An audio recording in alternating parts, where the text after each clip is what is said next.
Hello, everybody, and welcome to episode. You know what episode this is? 75. 75. What is that? Is that our Diamond Jubilee, and then we get COVID afterwards? Shout out Lizzie, Lizzie Windsor. Hopefully, fast recovery. The Queen. Oh yeah. I was like, who the hell is that? Yeah, I'm one of your hosts, Sean Monk. I'm your other host, TJ Cornwall. All right. First of all, I think we probably just want to get this out of the way. So starting next Wednesday, the live shows will be moving to a new channel called Planet Film Live. Wait, do we say Planet Film Live or PFN Live? One of the two. It'll either be PFN. We'll tell you. Yeah. We'll tell you. We'll probably post like a short thing that says like, oh, it's news channel. And also for those who find the show through the Twitter link, which I just remembered, once TJ starts talking again, I will tweet the link out. For those who find it through the Twitter link and everything, all that's staying the same. Like we're not getting a new account or anything. We're gonna tweet it out just the same way that we do. So really, if you find it through the links or find it through the shareable link or anything like that, that process won't change at all. You're just going to be going to like a different destination, basically. Yeah. Do you want to go into why? Yeah, I was just going to say real quick, it's kind of going to be like a March experiment, and we'll see what happens at the end of March. We suspect that there might be something that we need to kind of be friends with the algorithm again. We post our reactions that are about 5 minutes long, and then we'll have or reviews or clip outs or whatever, and then we'll have these random live shows every week that are about 2 hours, which kind of if you tune in for 30 seconds to a live show or you tune in for 5 minutes, that all gets filtered into the YouTube algorithm, and it all can kind of mess with it. If you're a bigger channel, if you have like 1 million, 2 million subs, even like 500,000, you can kind of get away with that. But if you're a smaller channel, we feel like it might be better if we just break the live out into a different channel and have that be the dedicated live channel for those longer form videos. And then this will be for the more shorter form content that, kind of works with the algorithm and gets it to where we want to be, The other channel will only be lives though. It won't be like, even if we have like an hour, like review or something, if we're reviewing something for an hour or whatever, that'll still be on this channel. It won't be on the other channel. The other channel is only for lives, and this channel is for everything else. And then obviously we have the gaming channel where I upload the Twitch VODs and all of that stuff. But yeah, that's why we're changing it. At the end of March, we're gonna reevaluate, look at see where things go, and if it's working, we're just gonna keep doing that. Yeah, yeah. Because really, the only thing I can think of upcoming in March that will have our longest video in March will probably be our Batman review. So we'll see how that does.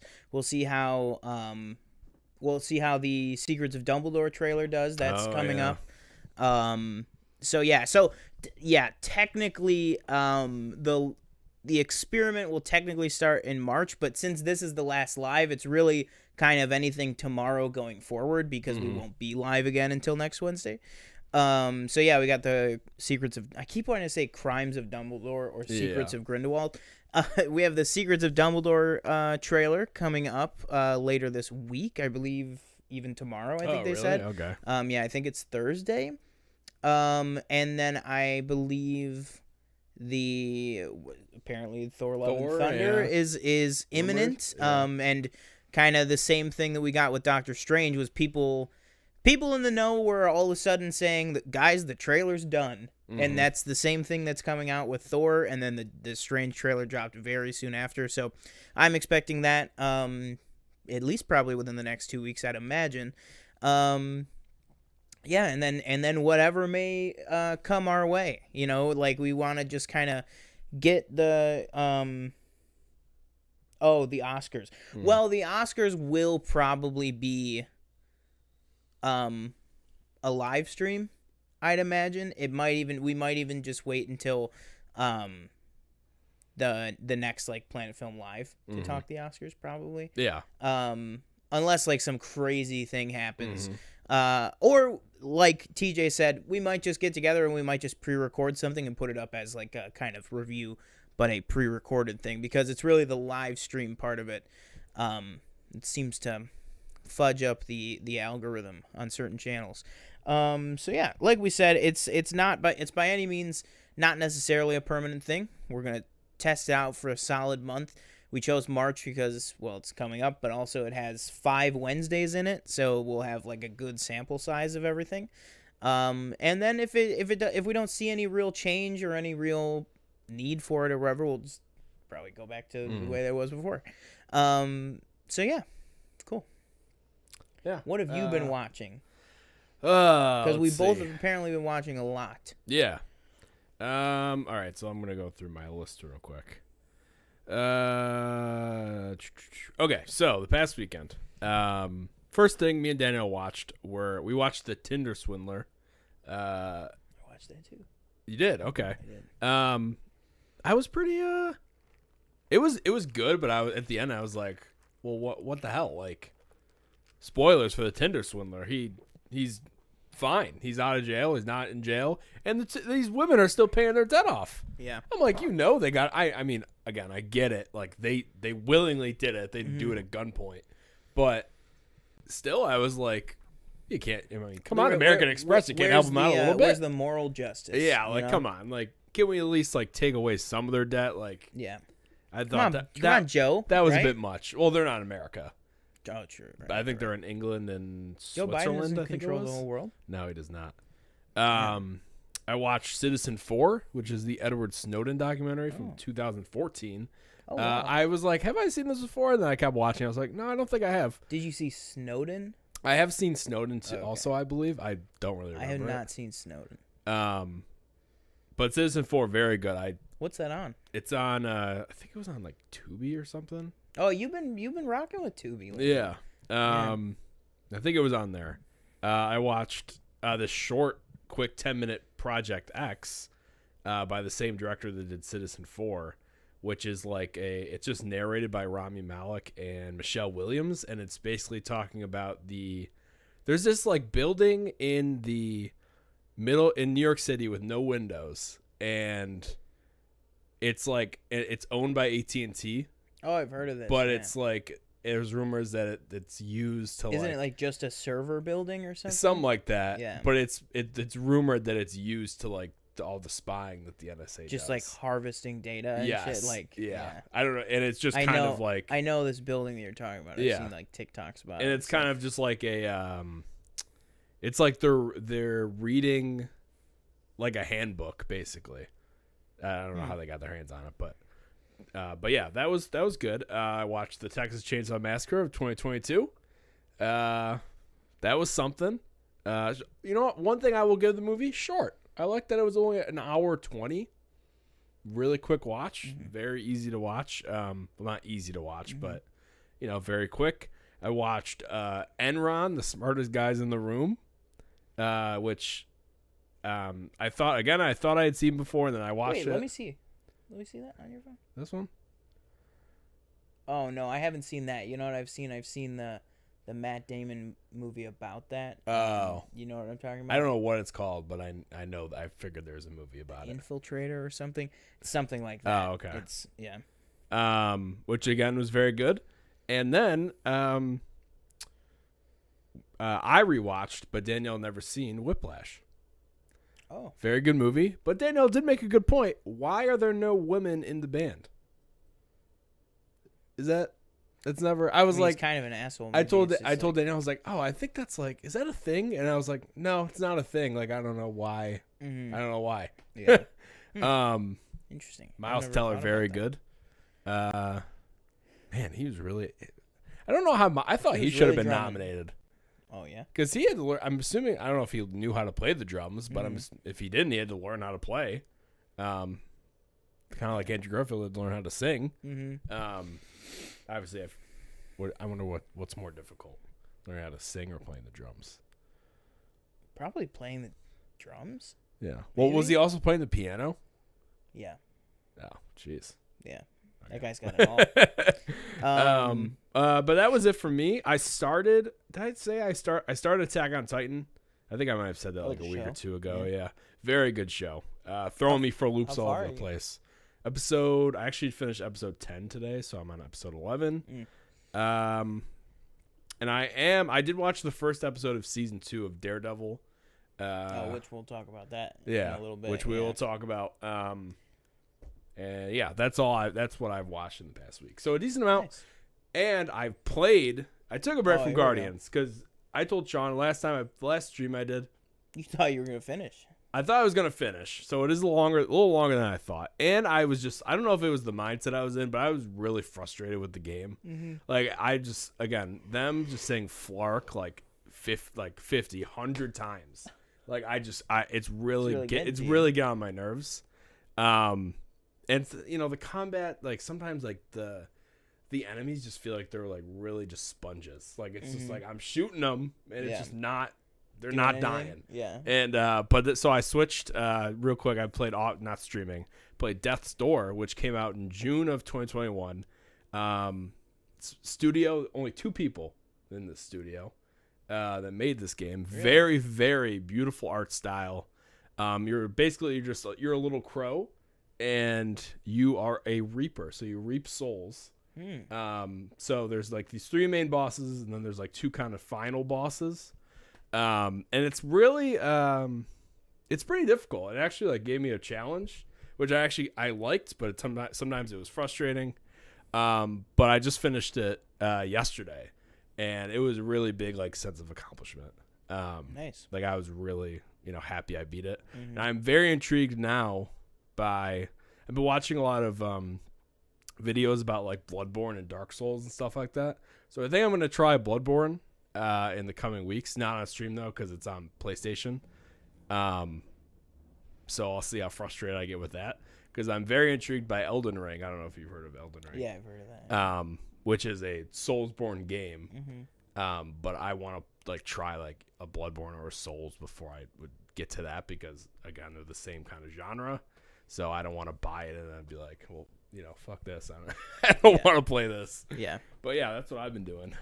Nice. Yeah, I mean, I've really been trying to watch as many or a lot of movies lately because I feel like last year and the year before it. Last year I definitely did a lot worse than 2020, but 2020 obviously like there's a lot more things you could watch. There's a lot more opportunities to watch things, but yeah, so basically I finished, let's see, where are we at? When was last week's show? Oh, last week's show I had watched Belfast and Death on the Nile. So yeah, I watched Jackass Forever.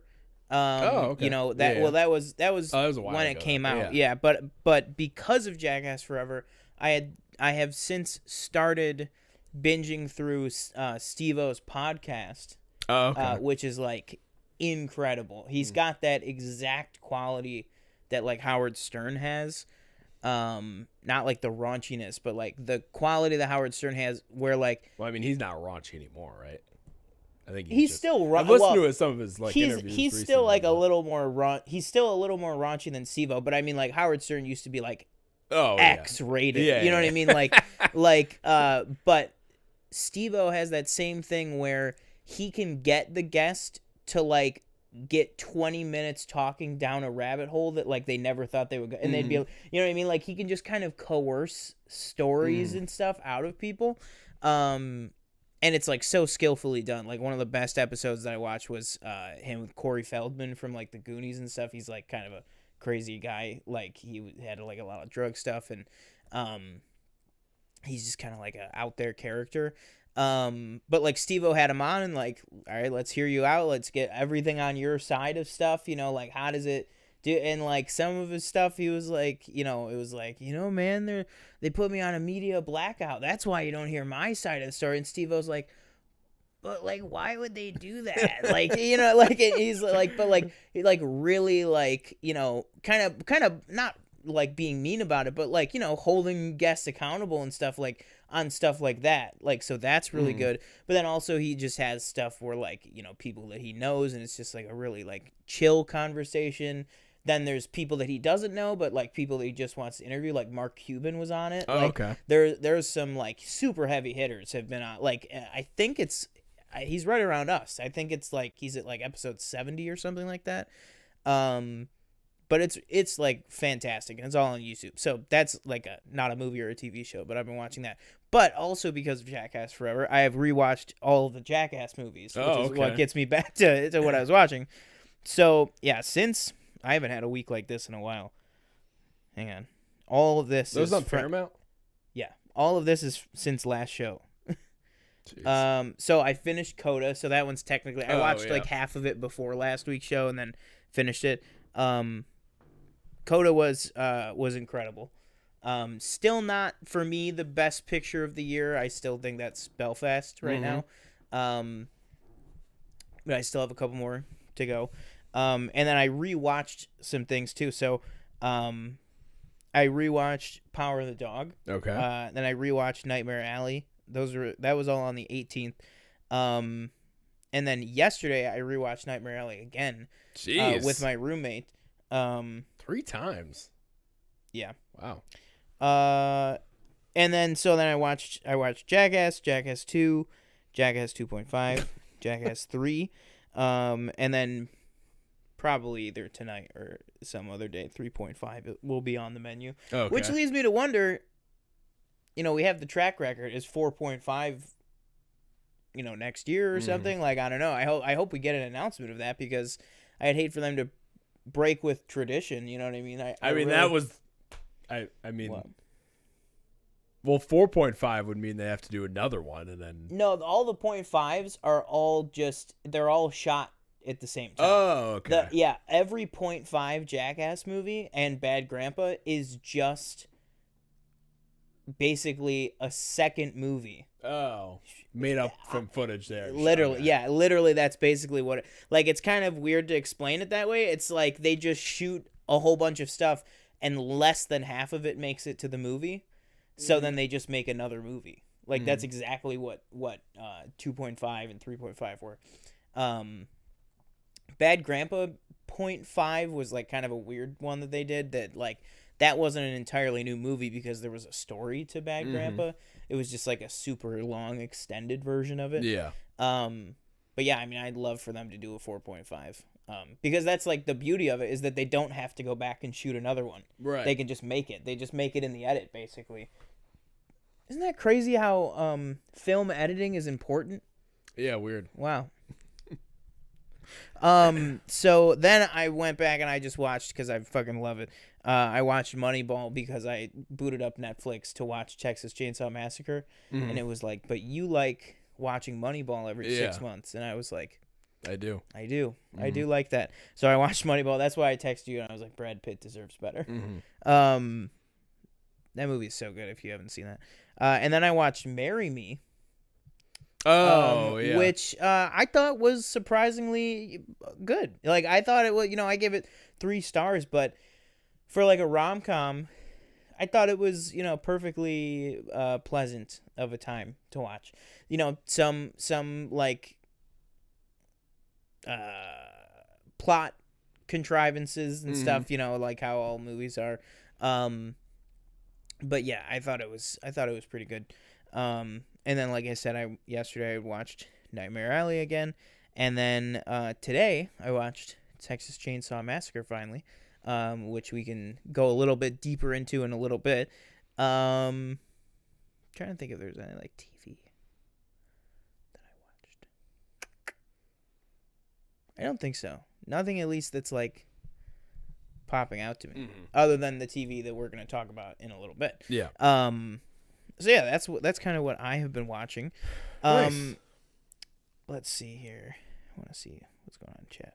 Okay, so then Michelle says, I finally saw both Spencer and Don't Look Up. I did start rewatching Spencer, but I never finished. That was the other thing I wanted to talk was I was gaming this week as well. I had played, I think, like 2 or 3 hours at Fallen Order, my Fallen Order replay that I'm trying to get through, because I'm trying to play it through on Jedi Grandmaster. And it is fucking hard.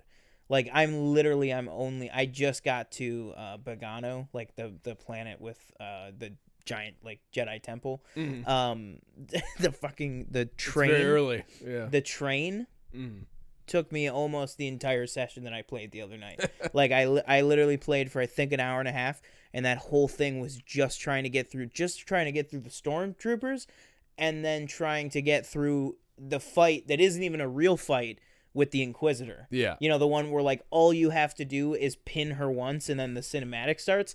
I couldn't even pin her. I was like, what am I doing? I was like, I've played this, like, 3 times before. I couldn't even do it. It was so difficult, but I finally got it. And then it was like, you know, all the cinematics of, like, oh, but I knew your master. And then it landed on the planet, and I was like, that's it. That's all I can do. Because for anybody playing Fallen Order, Grandmaster is very, very hard. Let's see. So yeah, Michelle said, I finally saw both Spencer and Don't Look Up. Love Kristen Stewart, and there were moments of Don't Look Up where I wasn't sure, but at the end, it was terrifyingly real, so I liked it. Also saw Season 4, Part 1 of Ozark. No spoilers, but holy shit. Wow, Sean, you must be the biggest jackass. ... fan. It's a good one. And then she wrote Leatherface in all caps. Yeah. Should we talk about Leatherface? Yeah, we can talk about this movie real all right, quick. so let's jump into our review of Texas Chainsaw Massacre 2022, the Netflix original film. Thoughts? I thought it was... I thought the whole premise was just kind of ridiculous. Like, the whole, like, we're buying this, like, deserted town and revamping it, and we're building a restaurant. The people from the bank are coming. I just thought this whole thing was very... TJ, the food trucks. Yeah. Come on. I just thought this whole thing was just out of whack. From what I've heard, I didn't look it up, but I thought that this was a Halloween Kill situation, or a Halloween 2018 situation, where only the first one happened, and then this is the second one. Is that not what it is? Well, to me, that doesn't really make much sense. Also, I should point out for this review, I have absolutely no knowledge or history of this franchise. Okay, I've only seen the original. To me, is the lady from the original? Yes, she's from the original. Oh, she's the okay. one who got away. Okay. Which, again, I thought they treated her like complete garbage. Like, they just kind of, you know. And I told Danielle, I go, if they did this to Jamie Lee Curtis, people would riot. Yeah. They kind of threw her away in this one. Literally, they did. Yeah. But are we saying just like full spoilers? Yeah. Full we're spoilers. spoiling this movie. I don't care. For me, like, it just didn't make much sense because, and again, maybe I'll be corrected. You know, like, so there's the house, right, in the original, but the house is like in the middle of nowhere. Yeah.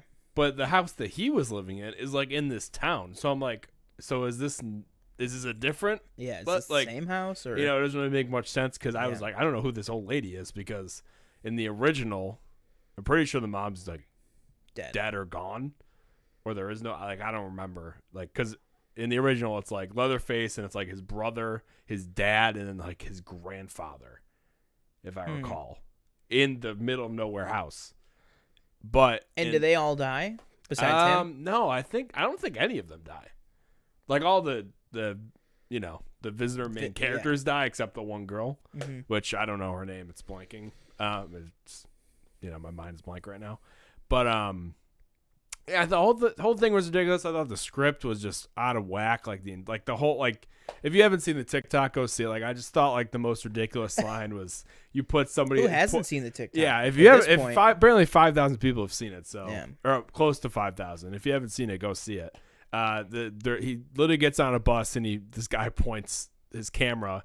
Going Instagram. Did you see how many Instagram live people were watching? Like 1.2 thousand. I was like, who is this guy? He must be pretty popular. Yeah. He literally says they do that. Sorry, just jump in. That TikTok live or Instagram live pop up like on the screen. They did that like 3 times in this movie, and then that is just like filled in "Marry Me."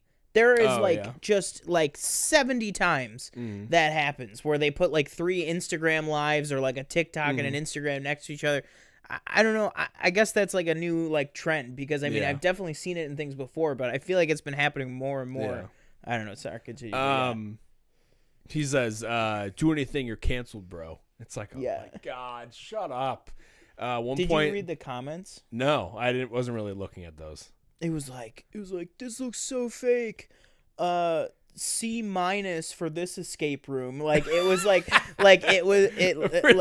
one, and then one of them said, "This looks like a movie." Yeah. Like oh my god, so stupid. Like I thought like the one part where I don't remember any of the characters' names, but when the girl walks in and which girl? Her sister's talking to the guy, the mechanic guy. Oh yeah. And she's coming out of the bathroom and she Melody goes, "Did you have sex with him?" Is the old one. It's like, what? It's like, isn't she like 18? Like barely maybe? I don't know. But it's like, what are you talking about? Yeah. And then, the whole gun thing, like the whole kind of school shooting thing.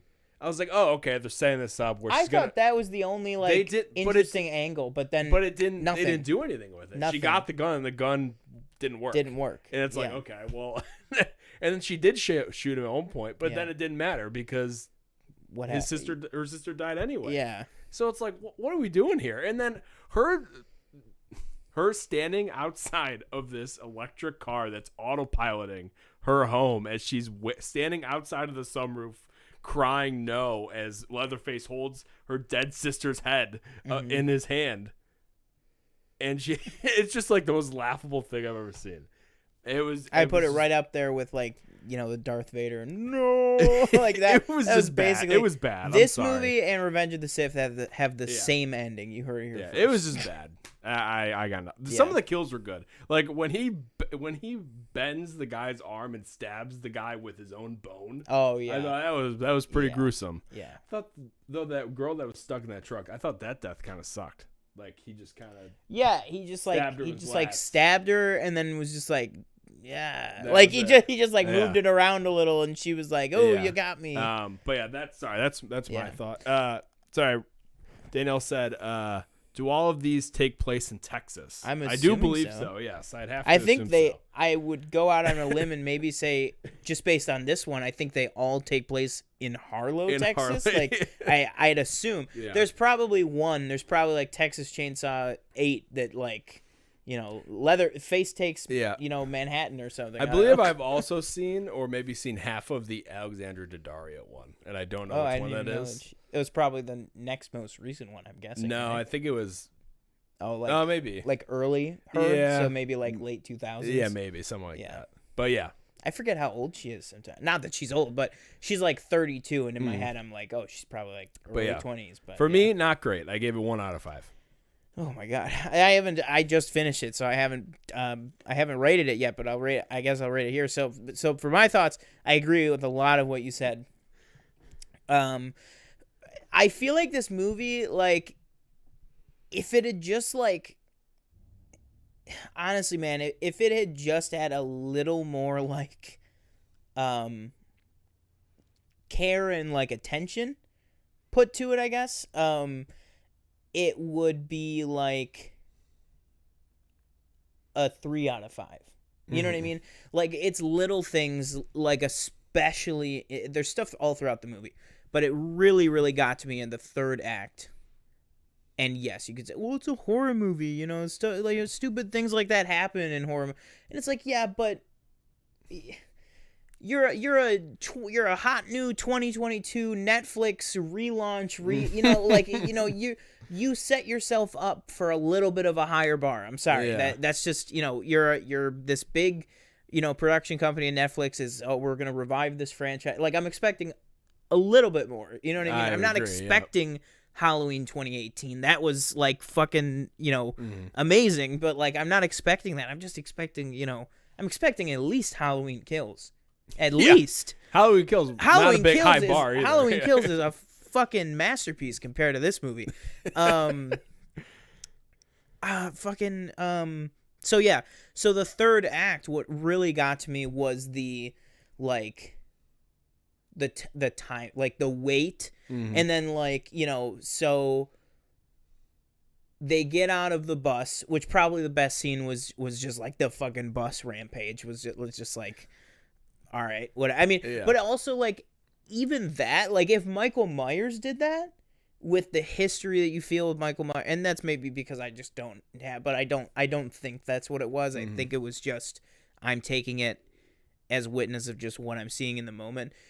It didn't feel like, I don't know, because I feel like even though it's kind of fucked up, like watching shit like that in a horror movie, it gives people like a sense of satisfaction to be like, yeah, get those fucking idiots on the bus. You know what I mean? Like, like, so if it was Michael Myers, I'd be like, fucking yeah. Like get it. I was just like, oh, that's okay. I was like, oh, he skewered that guy and then skewered her with him. I was like, oh, that was cool. Yeah. But I wasn't like, yeah, fucking kill him. Yeah, exactly. And like I feel like that is an indicator to me that it just something wasn't clicking. And then it's the shit like they get in the car. Okay, go. Yeah, and she's like, stay here. Stay here. I need to finish this. Yeah. What the fuck are you talking about? Get in the fucking car and go. Yeah. That doesn't happen. Corners him in the house, dead to rights. Mm-hmm. Barrel of the shotgun pointed in his face. Has a fucking 2-minute conversation and watches him run out of the house. Mm-hmm. Somehow gets all the way to the car where the girls are. Attacks them for like 30 seconds. Then finally shoots him and goes, I bet you remember me now, don't ya? Yeah, that's the whole thing. What the fuck are you talking? You're just going to let these two girls get murdered because what? Where were you? Why didn't you chase him? Did you fucking, like, stub your toe or have to, like, tie your shoe upstairs? Like, there was such a gap of time that I was like, where were you? So there's that one. Then, oh, my God. One of the coolest moments was when he does kill her, like, when he lifts her up and, like... She should have been dead. That's exactly my point. That's exactly my point.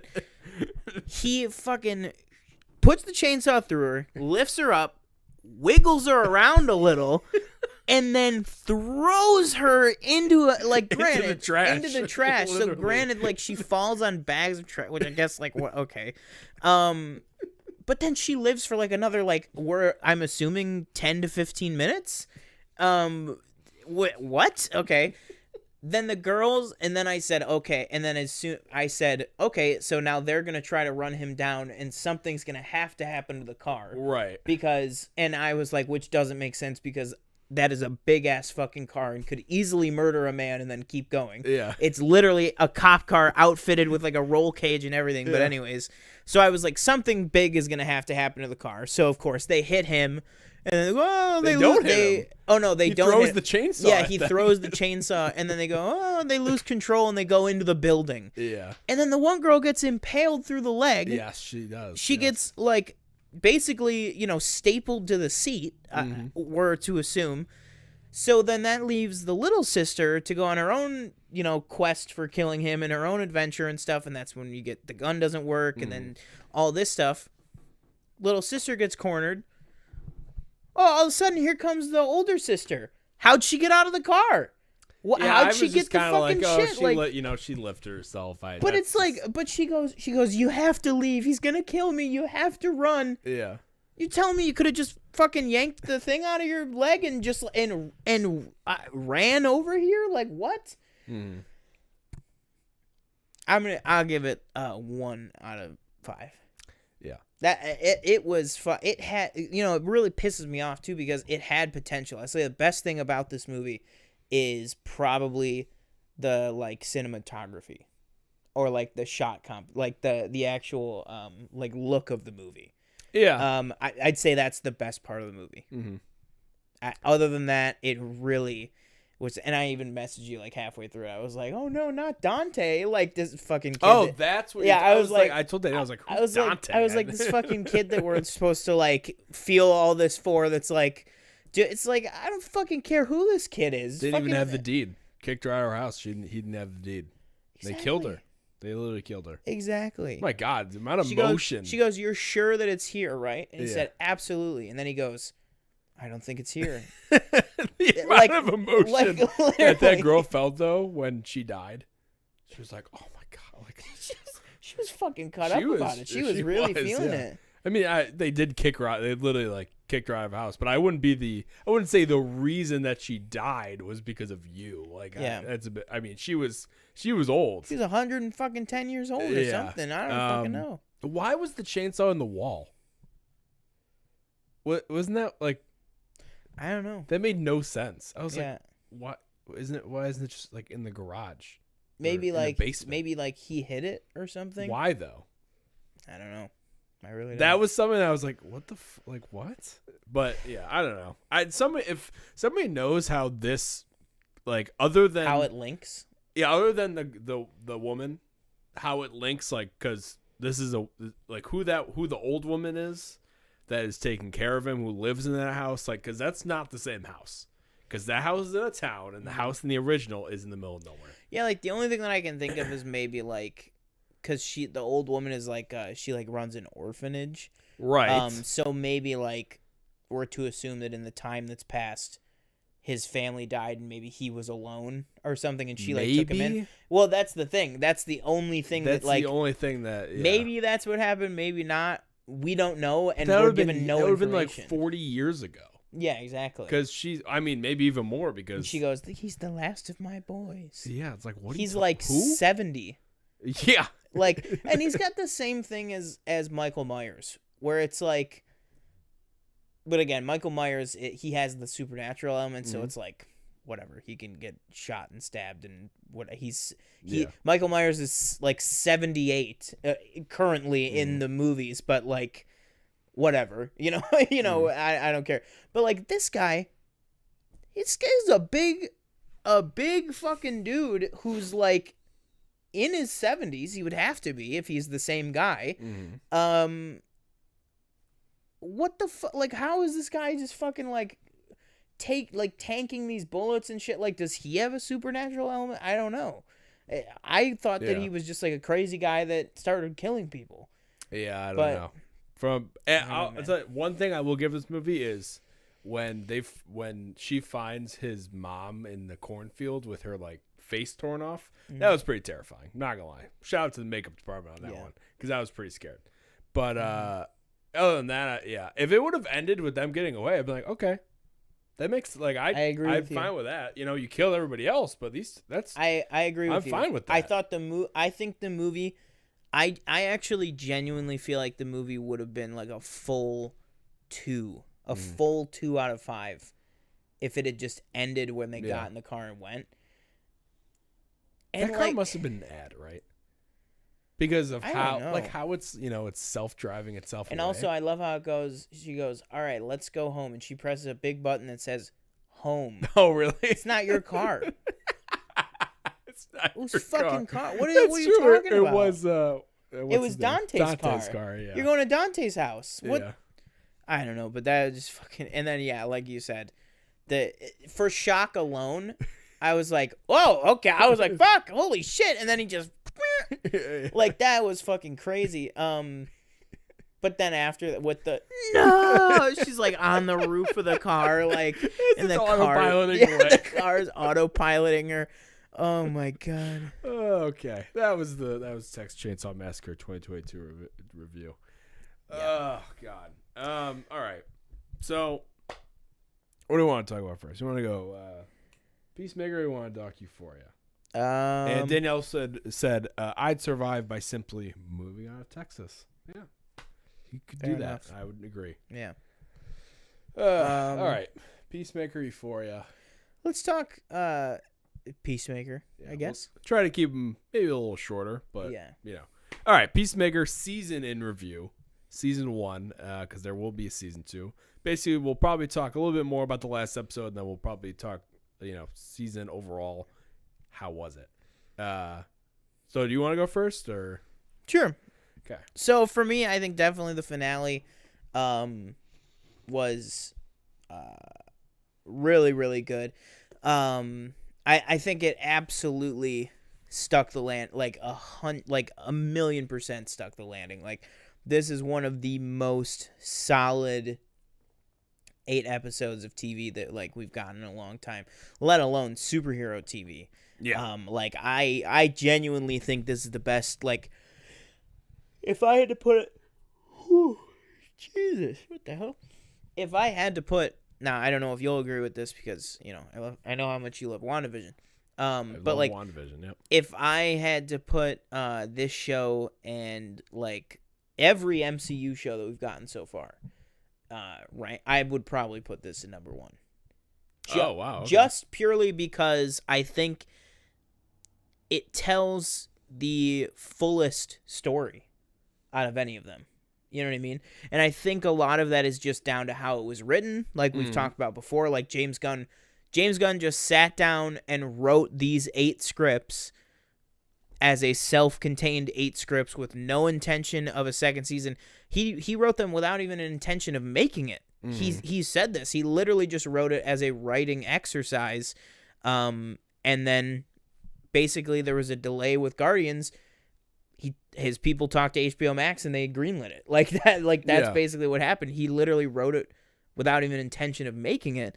So I feel like because of that, it is just such a whole and complete like story from start to finish that it just feels so satisfying. But then the episode specifically, I thought was amazing. I thought the action was great. Steve Agee as John Economos was like maybe like the MVP of the episode, like with the great speech of like about the. You're like you're having fans and people like tear up and like get emotional over this man like talking about dyeing his beard, yeah. Like, and you're like fuck, man. And then when he goes the human formerly known as Fitzgibbon is like, humans can be so pathetic. And then like John is just like, yeah. And it's like, fuck, man. Yeah. Like, Jesus And even Christ. during that speech when it's going back to John Cena and everybody. And Peacemaker's like reaction, knowing like, oh, man. Because like genuinely Peacemaker did not like or, think that Economos was like a good guy. So like he purposely wanted to make fun of him, but then like since what was like episode 5 or whatever, ironically when he kills the gorilla with the chainsaw, since they kind of like broed out and like we're cool with each other, I feel like it's almost one of those things, and this is all just conveyed like on John Cena's face. Like I feel like it's almost one of those things where it's like John Cena, like Peacemaker, almost like forgot how much of an asshole he was to John. You know what I mean? But like as soon as he says, like when he says, and that wasn't the worst part. The worst part was that until recently, he thought nobody noticed. I was like, fuck, man. Yeah. Like that is fucked up. Yeah, James Gunn is just such a good writer. And then everything with Harcourt, I was going through it. I was like, do not kill her. I was like, Jesus. And then the whole wrap-up finale thing with showing all the different people with Harcourt crying and them holding hands and stuff, like that was just so well done. Adebayo outing the Suicide Squad for the first time. That was like a big like actual like DC thing. I really, really loved it. And then of course the cameo, the best things to say about the cameos is just like No Way Home. I tweeted about this too. I was like, just like No Way Home, was the cameo awesome in this? Absolutely. Did it enhance the story? Absolutely. Did it have to be there in order for the story to like work? No. Like that, it only was there to add a cool moment and to be like pay off a joke basically. Exactly, yeah. And I thought it was fantastic. I thought that the cameo was great. Which we could probably stop saying the cameo. Just the Justice League. Now, interesting about this, and this is just a quick off-topic thing. Word on the street is that Netflix owns Henry Cavill's likeness, which Daniel pointed out to me. I've seen on Twitter. I don't know if it's actually like true.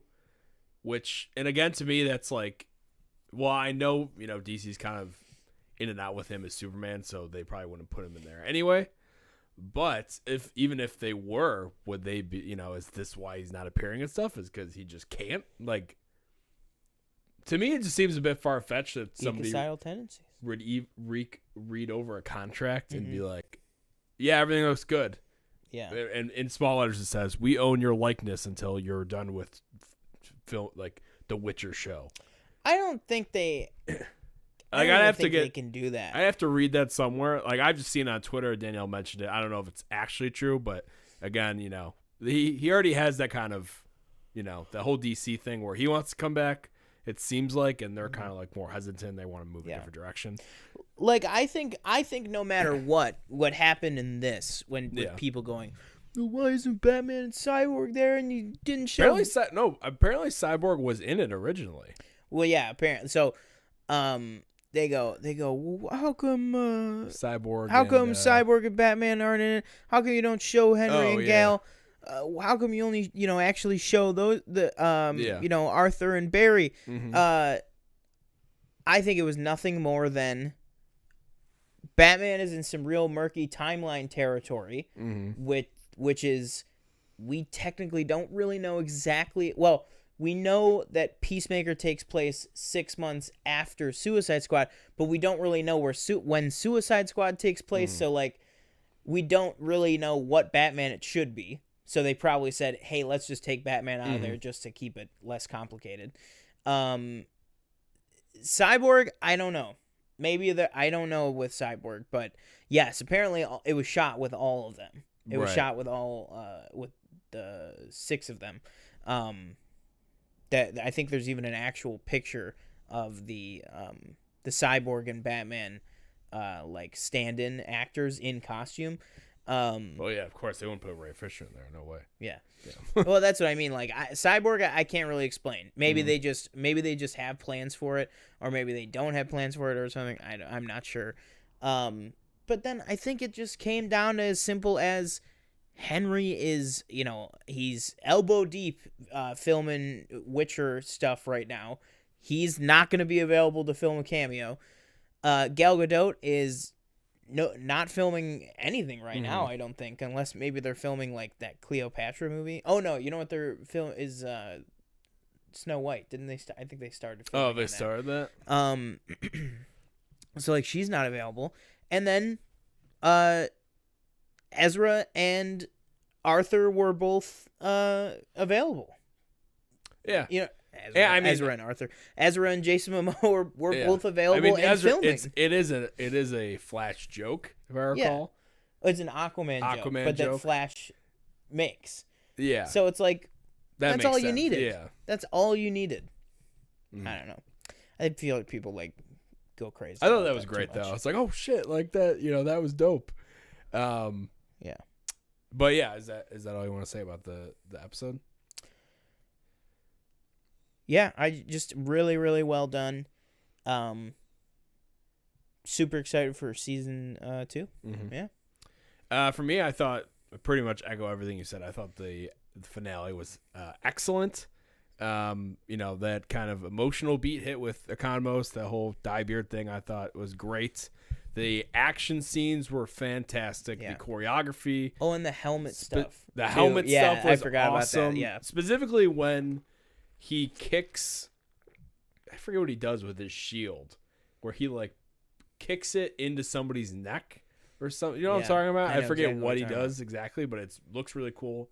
All like that whole thing with the human torpedo was very fun. And the way they would make it sound, I thought like if you used it, you died. So I was like, oh, is she gonna like die? Yeah. Like she said when she uses it twice. Like when she uses it the first time, I was like, oh, that's really, I thought. That's really funny. Like, that's what I thought originally. Yeah. I think it was more just he's never used it before. The way he worded it, I was like, oh, does that mean you die if you use he was it? He was like, you only use that one if you're okay with possibly breaking every bone in your body. Yeah. And I was like, what the fuck? But I think that was more of a he's like, that's the one I never use because I don't want to fucking risk it, but it's like really probably okay. Yeah. I thought that was all great. And then I was like a little unsure because I knew like, you kind of know at this point Peacemaker's kind of turned a page. He's trying to be better. He's trying to be this better person. But when, she's giving him that, we're doing this for you. We're trying to make sure you don't kill yourselves. Yeah. Which again could kind of be a lie. You never know. Yeah. But when he just is like, activate human torpedo, and she like flies into the cow, and she like comes tumbling down this blood. I was like, oh, that's disgusting. I was like, that was so cool. Everything just worked for me, and of course the ending with Harcourt and Peacemaker at the end, that was great. Also, I feel like both of us haven't mentioned well, you might have, but I didn't even mention Vigilante was great as Vigilante was great. Yeah, but especially I thought he was dead. I thought he was dead too, and then he's like still walking, like he just I'm shows fine. up and he's like, I'm fine. Like, hey guys, what did I miss? And I was like, what? Yeah.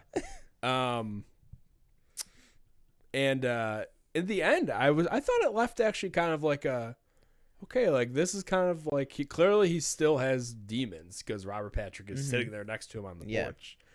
So he's still in his head. I loved like how subtle that was. Yeah. And he's kind of like looking off like, fuck, I still have to deal with this. And so I think that's probably going to be something that leads. It might be where he has like a constant kind of devil on his shoulder. Yeah. Saying one thing and this other thing. Even though he kind of, I think he does love his dad, but he also really hates him. So I think it's going to be that kind of, 50-50, which one do I listen to and how do I get this guy out of my head? Yeah. But yeah, I'm so excited for season 2. Mm-hmm.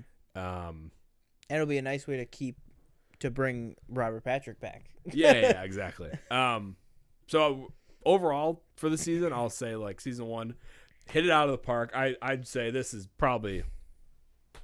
might be like the best superhero show ever. Mm-hmm. Close to it. For me personally, I think even like if you're just like that, I can think of what's come out. Yeah. So I give everything 5 out of 5. 5 out of 5. Fantastic. Can't wait for season 2. Yeah. Great. Awesome. So that was our Peacemaker review. Boom. All right. You ready to talk about the theater and its double? Yep. Euphoria Season 2, Episode 7. First of all, the penultimate episode. Let me ask you. Okay, I don't know if you've seen this on Twitter. Did you see the Tom Holland edit? That's Twitter? not real. It's not real. Okay, yeah. Well, when I saw it, me and I was like, "Is this real?" And Danielle was like, "I think that's Photoshop." Yeah. I was like, "Yeah, but like, I was like, immediately my mind was like, this is a TikTok. Like, I'm posting this," but I was like, I need to make sure it's real. Yeah. So we were searching for that shot specifically. We could not find it, and I was like, Is it a shot in like one of the behind the scenes things that they do in the end of the episode? Couldn't find it in there. I just kind of gave up, and then I saw a lot of people were like, "This is fake." Just a Photoshop. Yeah, which I thought it would be funny though if that's how he did his cameo. He's like sitting in the audience, because even in that shot where he's photoshopped in, I was like, "Well, that's not the woman sitting in front of Nate in the episode. Yeah, that's like a different woman." So I was like, I don't know where what the shot is or blah blah blah.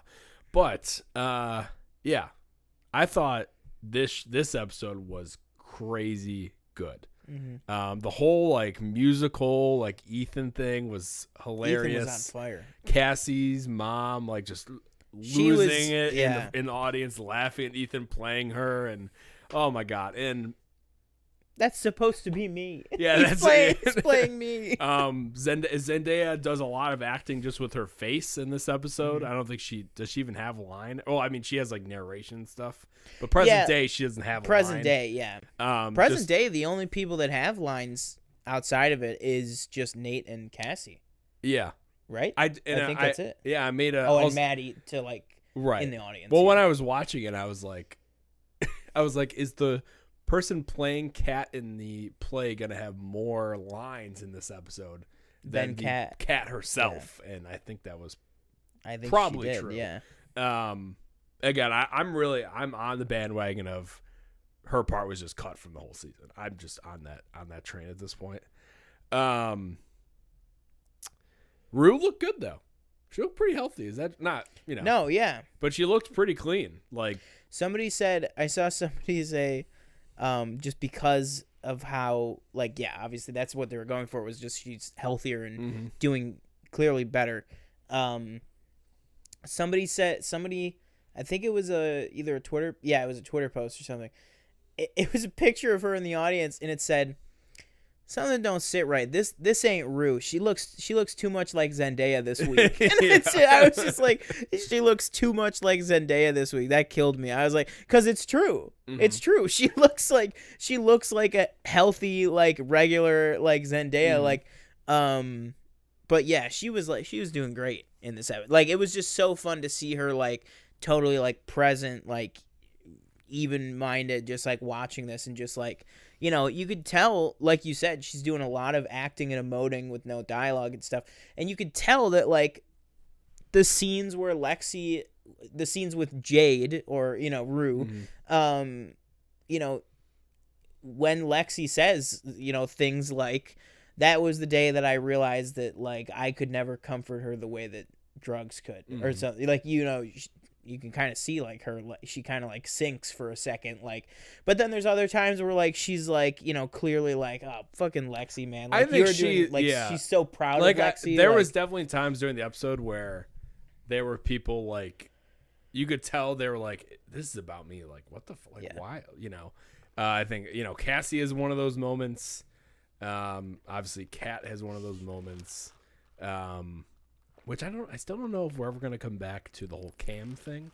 There's that like weird fucking shot in the middle of the play.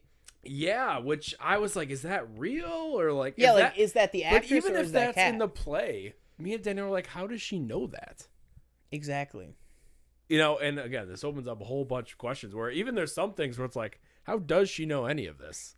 Like, there's some things where it's like, wait, how is this public knowledge? Like, I you know.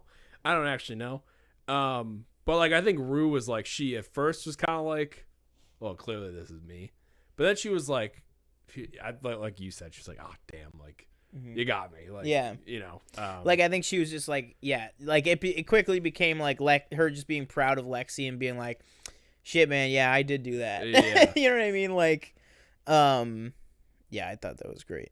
And I also thought, some of the most I thought it was interesting because I don't know about you. I assumed any flashbacks that we saw you know, with the actual actors. Sorry. I've got to find the best way to phrase this. With the actual characters, mm-hmm. you know, with the actual TV actors, not the play actors. I assume that anything we saw with that was actually Zendaya, actually Sydney Sweeney. I assumed that we were watching them, but that was still in the play. You agree? I took it as like, that's actually. This is I didn't take that as the play. I took it as that's a true event, and then they're transitioning. You know, but for example, like Lexi, I think, or maybe it's Lexi or Cassie dancing with their dad, and it transitions to the play. Yeah. Like, I think that's actually in the play. But, like, where the... with them at the park, maybe isn't? Maybe that isn't. Maybe the bang on the door and that whole thing, maybe mm-hmm. that's not, because she's not there. You know, how does she know? Yeah. So, you know, I think it I could think you're see right. It varying. Yeah, she wasn't there. Yeah. Which, real quick, Danielle makes a good point. She said, I really loved you see the parallels of how Cassie's best moments with her dad are Lexi's worst, and the parallel of Maddie banging on the door when they're in the bathroom of the party and her bang on the door after Cassie ran from her, mm-hmm. which I think that's exactly right. Yeah. Like, on that, I thought something that was interesting. It seemed like a lot of, like, the memories that we saw, whether it was the play or just flashbacks that we were seeing, I thought it was interesting that a lot of them that dealt with Rue were Lexi and Fez interacting kind of before they formed a connection. Mm-hmm. You know what I mean? Because there's the time where they're at his shop talking to him, and then they go up on the roof. Yeah. And he, like, jokes with her there. Or, like, she sees Fez, like, it's like two moments with her and Fezco. The first one is she sees Fezco giving Rue drugs. Mm-hmm. So maybe that's her, like, seeing the darker side of Fez. But then the other moment is Fezco being, like, the happy, you know, laughing, like, with the Bob Ross thing. So I thought that was interesting, that it's almost subconsciously, if this was, like, Lexi's thoughts or something, that she saw, like, the good side of Fezco, we saw her seeing the good side of Fezco, and we saw her seeing the darker side of Fezco with the drugs and like joking around and stuff. I thought that was really interesting because I was like, oh yeah, I was like, they would have interacted and like known each other before, not that they're together, but like, you know, before they started talking type of thing. I thought that was really interesting. I don't know if like you picked up on that or not, but I just thought that was interesting that we kind of see Fezco through her eyes before they got to know each other. Yeah.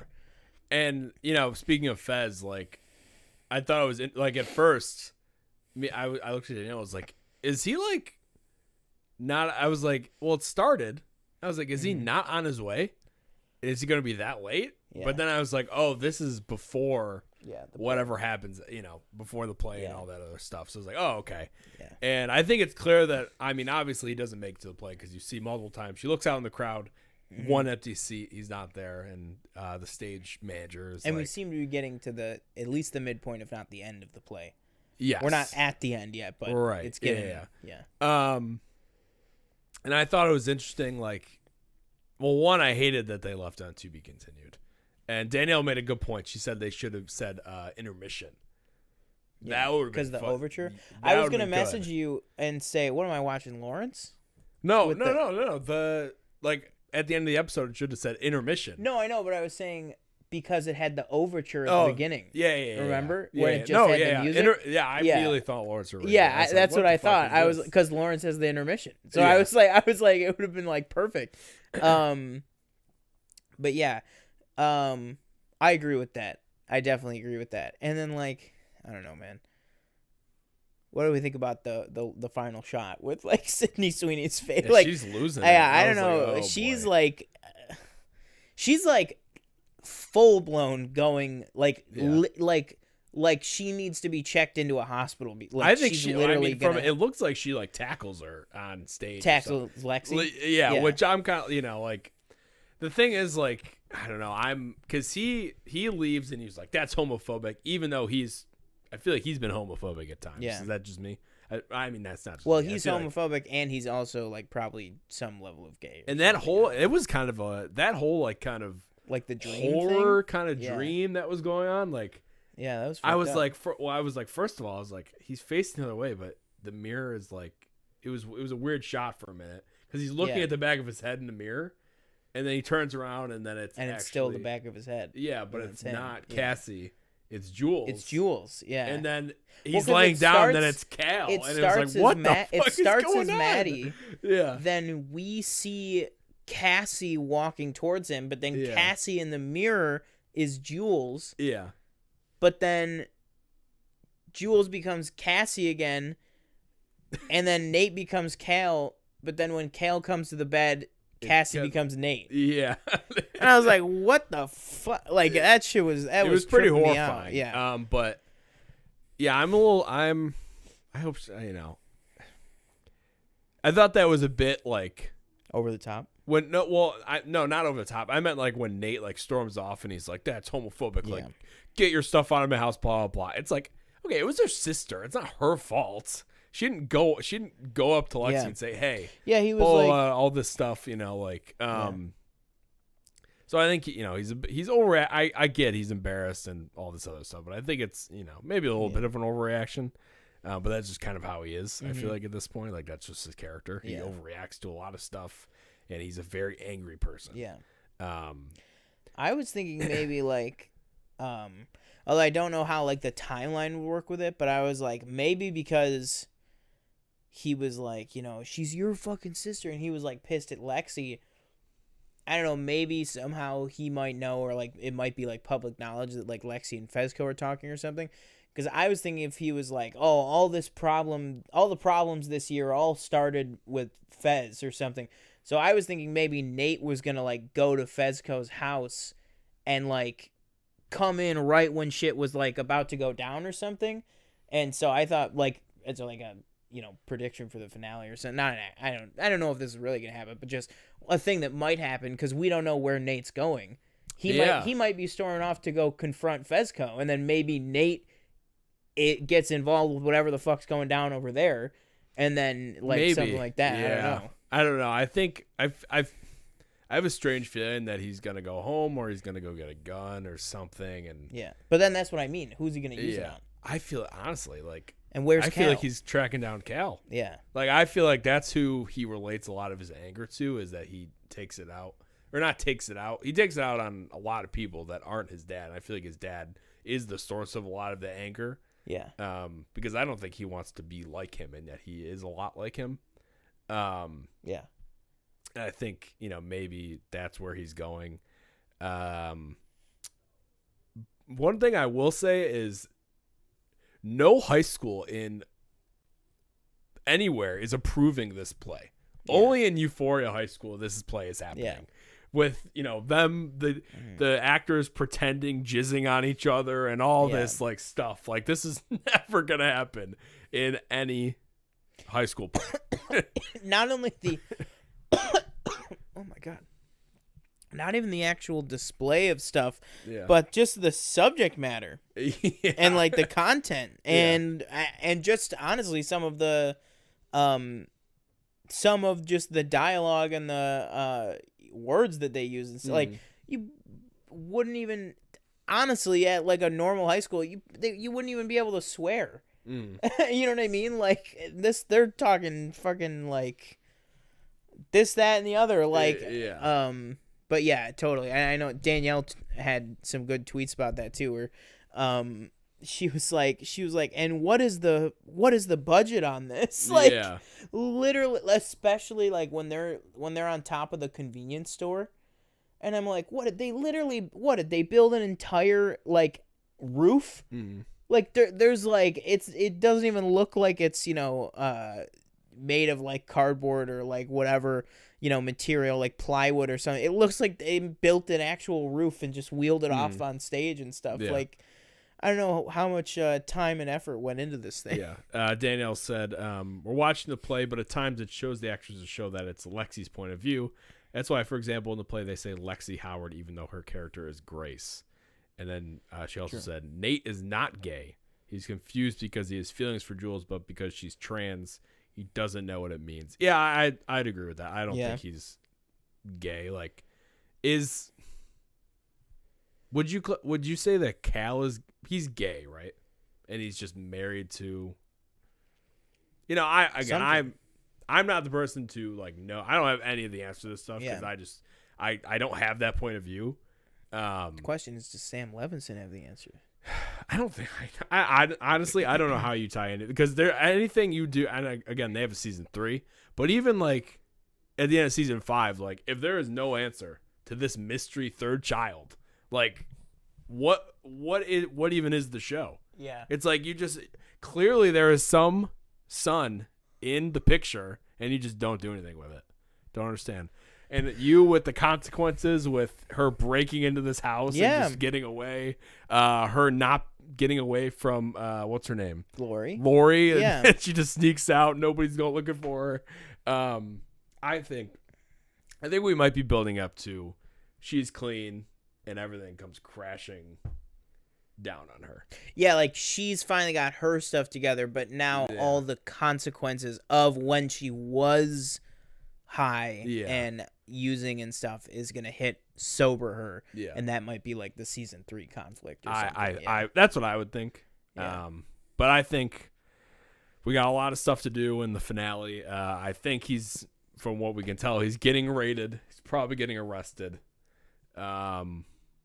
which he was raided before, and I'm not really sure how they didn't find anything. That didn't really make much sense to me. I don't know if we're ever gonna come back to Mouse's wife asking around or whatever that is. Maybe that has to do with the raid somehow.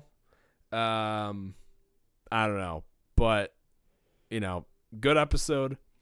Excited to see what happens in the next one. Hopefully we can get some answers. That's what I'll say. Danielle said mild swearing and maybe drug use, as long as no drugs are shown, makes sense in normal high school theater, but not the gay sex dance sequence. Also, Lexi, dictator behind it backstage. Oh, absolutely. Says, tell what's his name, Mitchell? Tell Mitchell to make those cues 30 seconds or 2 seconds earlier. Or he's getting replaced. Yeah. With who? Yeah. I don't know, somebody, but you're getting replaced. That was funny. But Any final thoughts? Did we forget Fez robbing the doctor? Oh yeah, Fez robbing the doctor. Remember he went to that doctor's house, and with the kid, and he was like, "Don't look." And he, do you know what I'm talking? No. I forget what episode it was. This season? I think it was this season. Yeah, it's at the end of the episode. Then I guess we are. I am forgetting. I don't know what the hell that is. He took money, but I don't remember what it was. Why he took the money? When the fuck was this? Maybe Daniel will say. I don't remember. Yeah, please let me know, because I remember this at all. I think he comes in with a ski mask and he takes the money, or maybe it was drugs. It was either drugs or money, but I don't remember why he did it. Because there had to be, obviously, there was a reason. Yeah. But yeah, let us know, Danielle. She said end of season 1. End of season 1. Oh, end of season 1. I don't fucking know. I don't recall the reason. So. Maybe we won't go back to that. Maybe he was just stealing. No, I was gonna say maybe he was stealing. The doctor was grandma's... visiting with Mouse. This is when Mouse was still alive. Because did Mouse die? Wait, did Mouse die in season 1? No, he died. He stole money to pay back Mouse. Oh shit, bro! I don't know. Yeah. We got a lot. There's a lot of different plots going on. I don't even know. Like, was this something that happened in one of the specials or something? No, it was not. No, okay. Because specials. Oh yeah, it was just the two. It was just them. Jules. And shit, man. I mean, granted, it has it. What 2019 was when? Is that one season 1 or I don't 2020? Know. Something like that. It was a long time ago. Mm. Definitely wasn't last year. I know that. But yeah. Really, really solid episode.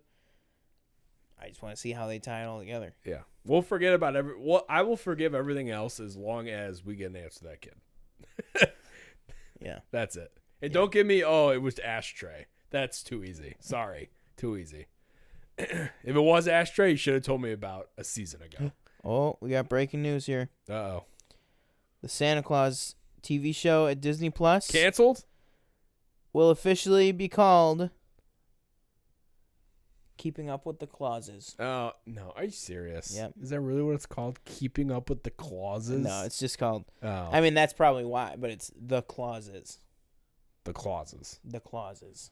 Santa Claus, The Clauses. Wait, is Santa Claus, the Clauses? Yeah, that's what it is. Just call it The Clauses. What? I don't know, man. I guess you have to make that like differentiate. But if you have Tim Allen on it's probably to title put card as watch the Santa Claus collection or whatever. I guess, you know, yeah. God. Okay. Well, that's nice that it had a name, but all right. Well, let's talk the clauses for a second. Okay. Do you think it's gonna be? Do you think it'll be? Are we gonna get like Lucy and Neil and Charlie back? Jeez. We gotta have Neil. How old is like Lucy? How old is that actor? I don't know, she's probably like actress. 28, 29. No, she's not 28. When did that Santa Claus 3 come out? 2006. And she was probably like 14 or something. Yeah, like 12 or 13. Okay, maybe she's not 20. What did you say? 28? Yeah, like 28. Yeah, how long maybe. ago was 2006? That was 16 years ago. It was okay. Damn. Okay. Yeah, shit, man. You gotta have Neil. I think that's a must. You have to have Neil. Yeah. And I think you have to have. What's her name? Laura. Yes. His wife, you mean? Oh no, yeah. His wife's name is Laura. Yeah. His kid. But what's the ex-wife's name? Oh, I don't know. Why can't I fucking remember? I don't know. You watched it more than I have. Yeah, so.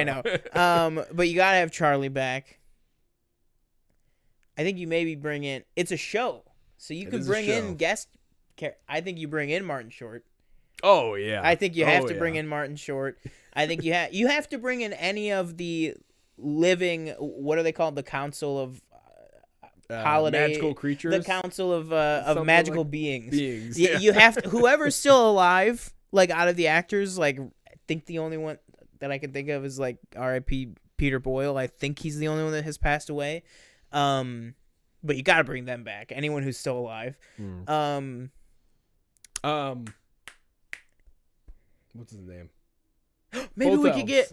I was gonna say Both we could get Bernard back. We could finally find. Oh my God! Wait, no, literally, this is. We have to find out what happened to Bernard. They got it because now it's back then. It was like they wrote him out because he looked like he was like 40 because he was. Yeah. But now he's like 50, and you could like write something. I don't know. Say that if an elf marries a mortal woman or something, they become, they age or something. I don't know. Say make up some shit to just be able to get Bernard back in there, and then she's 27. Said. Almost fucking right on the money. And then you got to do something too to have Curtis in there. You can't not have. Oh yeah. You can't not have. Yeah. You got to get it. You got to get everybody back. Yeah. If there is anyone from like on the cast list from like Curtis up that doesn't return, I will be disappointed. Same. I'll be straight up disappointed. But yeah, I'm super stoked for that. Is that holiday? It's got to be holiday 2023 or sorry, holiday 2022, right? Oh, probably. Because they can knock those shows out like nothing. Yeah. It's supposed to have like a decent budget though. It's supposed to be like you just throw the North Pole up on the volume, you're all set. Yeah. No, literally though. Like, I didn't even think about that, but literally he said throw the North Pole up in the volume. You're all good. You just say, hey, John Dave, why don't you take a hike? Yeah. It's Christmas town now. And then Dave goes, well, what if Tim wore a cowboy hat? Get out of here. Don't you have a droid to animate? Yeah. No, I'm genuine. I think we could both say we are genuinely looking forward to that. All right, news. But yeah, let's talk some news. Which I have to go back to our text to remember everything that we were going to talk about. Okay. Bernard is 43. Wow. Okay. Yeah, he can marry like some mortal or something, and then he'll be like, oh, he ages, Yeah, it'll be good. Surprise. It'll be good to go. Or they could just say that like, oh, an elf can like choose. Mm-hmm. Okay, I also love if they made like, he like comes back. He's like, Bernard, where have you been? Yeah. I ran off and married this woman. I've been here. I've been there. You know. Santa, life goes on. This is Santa Claus. Yeah. I used to work for him. She goes, that's why your ears are so pointy. And then he goes, I used to work for him. He used to work for me. Yeah. That's a classic Bernard. And then maybe Bernard can maybe Neil can take Bernard's sandwich to get him back. Get him back 25 years later. We need to write the script like now. Like, where is Disney at? We're writing it for you. Literally.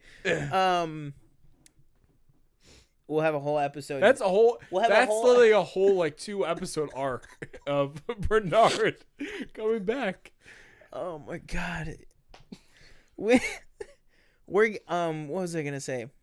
And we gotta have an episode where Santa, it's a sting operation, and he overhears Bernard, and he finally, Scott Calvin's been thinking it for a long time, but he finally catches Bernard on record confirming that they killed the previous Santa Claus. My theory is true. I need that confirmation. You also have to bring back the girl that serves hot chocolate. Judy was the name of the waitress at the restaurant. Yeah. Denny's. Plain milk's fine. Oh God. Oh my God. All right. So going on, talking about streaming services. So something we had mentioned earlier was that TJ is currently, as you guys know, he's binging through Daredevil. I wouldn't say binging. Well, making his way through. Episodes making his way through. But issue in the plan. All the Netflix shows are going off of Netflix on March 1st. Well, technically, like February 28th, I guess. So March 1st, they will no longer be available on Netflix, which led a lot of people. And to be clear, I'm speaking specifically of the main 6 like Defenders shows. So that's Daredevil, Jessica Jones, Luke Cage, Iron Fist, Punisher, and then Defenders. So all 6 of those shows are leaving Netflix, and people are like, well, are they just going to kind of go into like streaming abyss? Like, are they going to go into the vault? Where are they going to be? Well, we have some confirmation on some aspects of it. So basically, we got official confirmation that on March 16th, right? They will be going on Disney Plus in Canada. So that's the information. Was that confirmed Canada? Yeah, it was confirmed that it was Canadian Netflix. That report was. Now, it doesn't mean that it won't here. But yeah, so basically what it does confirm is we will be seeing them again. Like, they're gonna be picked up and put on somewhere to be seen. Now the only question is, where is that gonna be? Mm-hmm. So is that gonna be Disney Plus here in the States because it is such graphic material? People have questioned whether or not it might be Hulu. What do you think? Do you think it'll go, or where do you think it should go? I think it should go to Disney Plus, and I don't know why Disney Plus doesn't just. And I know it's supposed to be kind of the more family side of Disney, and people might not even know. There's definitely people that don't know that Hulu is owned by Disney. Mm-hmm. People probably think Hulu is like its own thing. Yeah. So I don't know why you don't just put like this content is for even though it's mature though, isn't it like mature TV mature? I know it's not really a thing. I think it's like... Is that on Netflix? Isn't it I think it's rated like TV MA? 14 or something. Oh, okay. Yeah.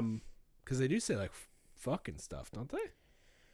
I think they say it like few and far between, I guess.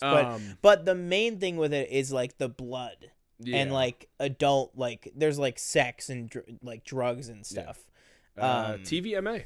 It is. Oh, it is. I'm sure then. Yeah. So for me, like I personally, I think it belongs to Disney Plus, Daredevil specifically, because it is MCU proper at this point. Yeah. So you'd want it in that collection of all Marvel things. Like MODOK makes sense that it's on Hulu because it's not related to the MCU. Yeah. It's like the best you could say is it's in the multiverse of the MCU. Right. You know what I mean? But it's like it's not specifically in it. Like Patrick Warburton or somebody plays Iron Man. Like, right. Like, and even like, I don't know why, maybe they're just behind the 8 ball on this one. Like, I don't know why you don't just have like a age gate setting where it's like in settings you have like allow material over this rating. Mm-hmm. Like, I don't know why you don't just do that. Like, I get it, Disney is synonymous with like family stuff and that kind of content, but like why don't you just put that on the service? Yeah, but like give that choice to the family. Right. Yeah, you don't have to get rid of Hulu completely, but for stuff like this, like I feel like the same way that Netflix does it. Right. I feel like you'd want all that content in one place. And for me, I think it should go on Disney Plus. I think it might end up on Hulu. Which again, it's whatever. I'll watch it wherever it is. But to me, if it was me deciding, I'd be like, let's put this on Disney Plus because it belongs in that Marvel category. Maybe not everything. Like again, this probably be more difficult. If you split everything up, like, oh, well, we haven't introduced so and so, or we're not doing this. So like, are they gonna put like Jessica Jones? Is she gonna be MCU proper? Mm-hmm. If she's not, put her on Hulu. Yeah. But again, I think that's kind of a whole thing. So I think it's like you put all of them on one or you put all of them in the other. I don't think you split them up. I agree. I agree with that. And I think I agree with you too that I think it would set a bad precedent to take and yes, you could say, well, yes, they're in the MCU, but they weren't made by Marvel proper. So, I guess you could say that, but for all intents and purposes, we got Vincent D'Onofrio, I almost said Matt Murdock, Charlie Cox, everybody saying, no, the show we are playing the same characters. Mm-hmm. The show happened. Like, we have gotten that time and time and time again from people, even though some people will, with their dying breath, still fight that it, hashtag not my Kingpin, but regardless, like you said, that show is MCU proper. That show confirmed. We know that show happened. Which, by the way, I feel like people forget that if that show happened, guess who's in that show? Mm-hmm. Jessica Jones as Kristen Ritter. Mike Coulter as Luke Cage. Yes. John Bernthal is the Punisher. Absolutely. That was the first one I was thinking of. But then I remembered all of them are in it. Finn Jones. Yes, even Finn Jones as Danny Rand, Iron Fist, was in Daredevil. Like, if that show is canon, that means that all those people are canon. And yes, you can't recast. But if that show is canon, that means all those characters are as well. Especially Frank Castle. Because, just because Jessica Jones, Luke Cage, they all pop in and out, but like Frank Castle is in a lot of Daredevil. And I feel like kind of what you said, if you start to separate those onto a different service and say, as soon as you can say like, well, with the exception of Spider-Man, you can't watch the whole MCU on Disney Plus, you're diminishing your claim to that. You know what I mean? Because they want Disney Plus to be the one-stop shop for everything MCU. That's what they want it to be. And as soon as you say, like, well, because of this, contract deal, we can't have the Incredible Hulk on there. Okay, well, we understand that one. Guys, we didn't make the Spider-Man movies, so we can't have that on there. Well, now if you start going, well, how come Charlie Cox is in all these Marvel projects as Daredevil, but me and my son can't watch Daredevil on Disney Plus? Why do I have to go to a different app? Right. I feel like that's kind of getting into a bad spot. So where I think they should go is Disney Plus. Where I think they will go, I think they're probably going to put them on Hulu.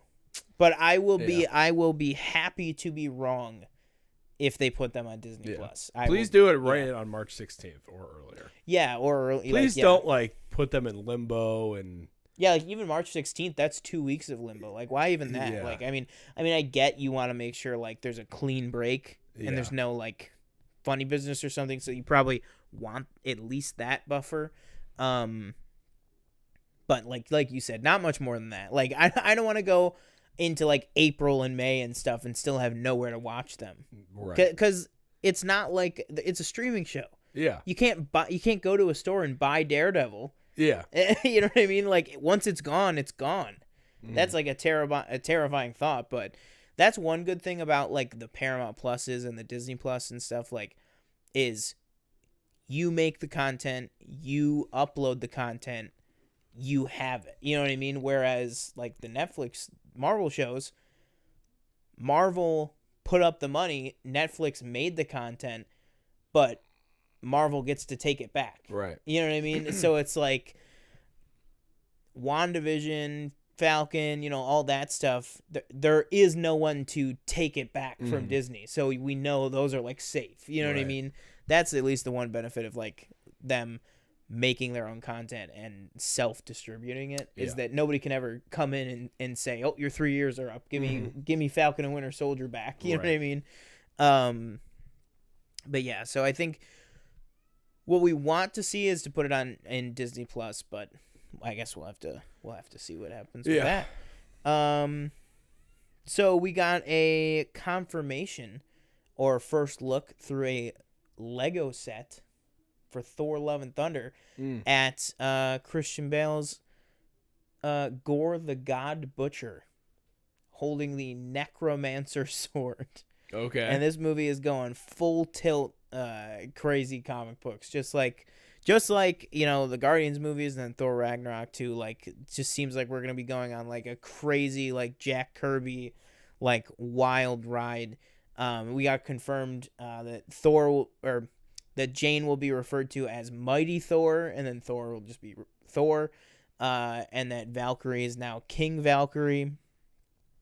So we got a lot of like information from this, but basically all it does is just build even more hype for this movie. Yeah. That is genuinely, even though if it might not feel it, is genuinely fast approaching. I was gonna say, it's this year. It's what is it, like July? July? Yeah, it's July. Yeah, because Shit, when everything moved back a spot, right? Doctor Strange took this one, and then Thor took the summer spot. It's crazy. Like, I remember this being announced in 2019, right? That was when we were at Fan Expo. I think it was that D23. Yeah. And I remember it was like, oh, that's so far away. Like, and it's already here. Yeah, exactly. That's crazy. I I mean, if we didn't have the pandemic, we'd have it. You know, Probably would have seen it already. Yeah. But yeah, that's interesting. I'm excited to see Christian Bale and speaking of Christian Bale, fucking Batman's next week. Mm-hmm. That's crazy that happened already. July 8th. July 8th. Okay, cool. Yeah, it's coming up. Oh yeah, Batman's gonna be so good. Yeah. Ooh, that movie's gonna be so good. Next. What's the next thing? Would you rather go see Batman with me in IMAX or RPX or 4DX? Not 4DX. I liked 4DX, but it was like I can only do it so many times. Mm-hmm. Like honestly, like legit, like my back started to hurt. I was like, this is a little rough. Like we're swinging all over. Bring a little throw pillow. Throw pillow, yeah. Lumbar. Yeah, I don't know if I don't need all that. Like, just let me sit and watch it. See, now the IMAX thing would depend because, the IMAX how sold out it is. How sold out it is. If it's really sold out, I'd rather go to the RPX because that one has like the nicer seats. Yeah. So probably the RPX, depending on the whole thing. But yeah.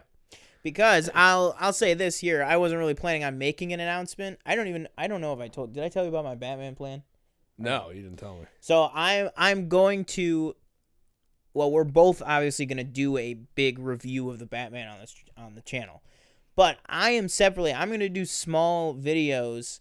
They might be shorts. They might be actual, like, because it might be like 2 to 3 minutes instead of like 1 minute. So it might not be a short, but it'll be like in that range. I'm going to see it in all the premium formats. Oh, okay. So that's my plan.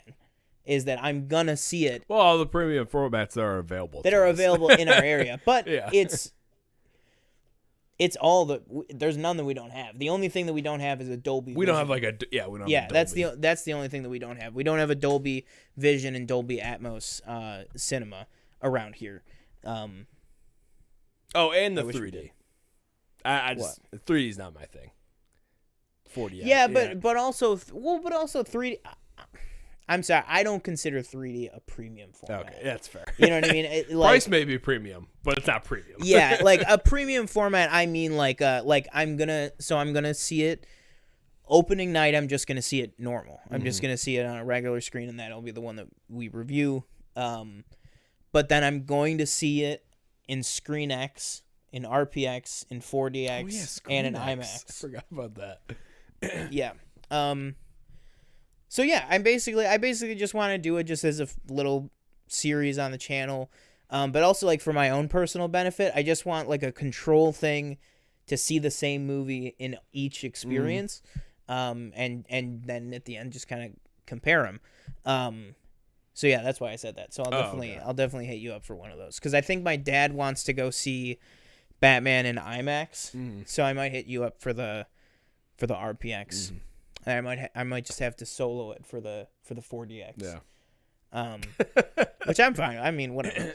I'm sure I could find somebody that's willing to go. Probably Chris or Travis or somebody. But then if we get a bunch of people together, then you'll probably come.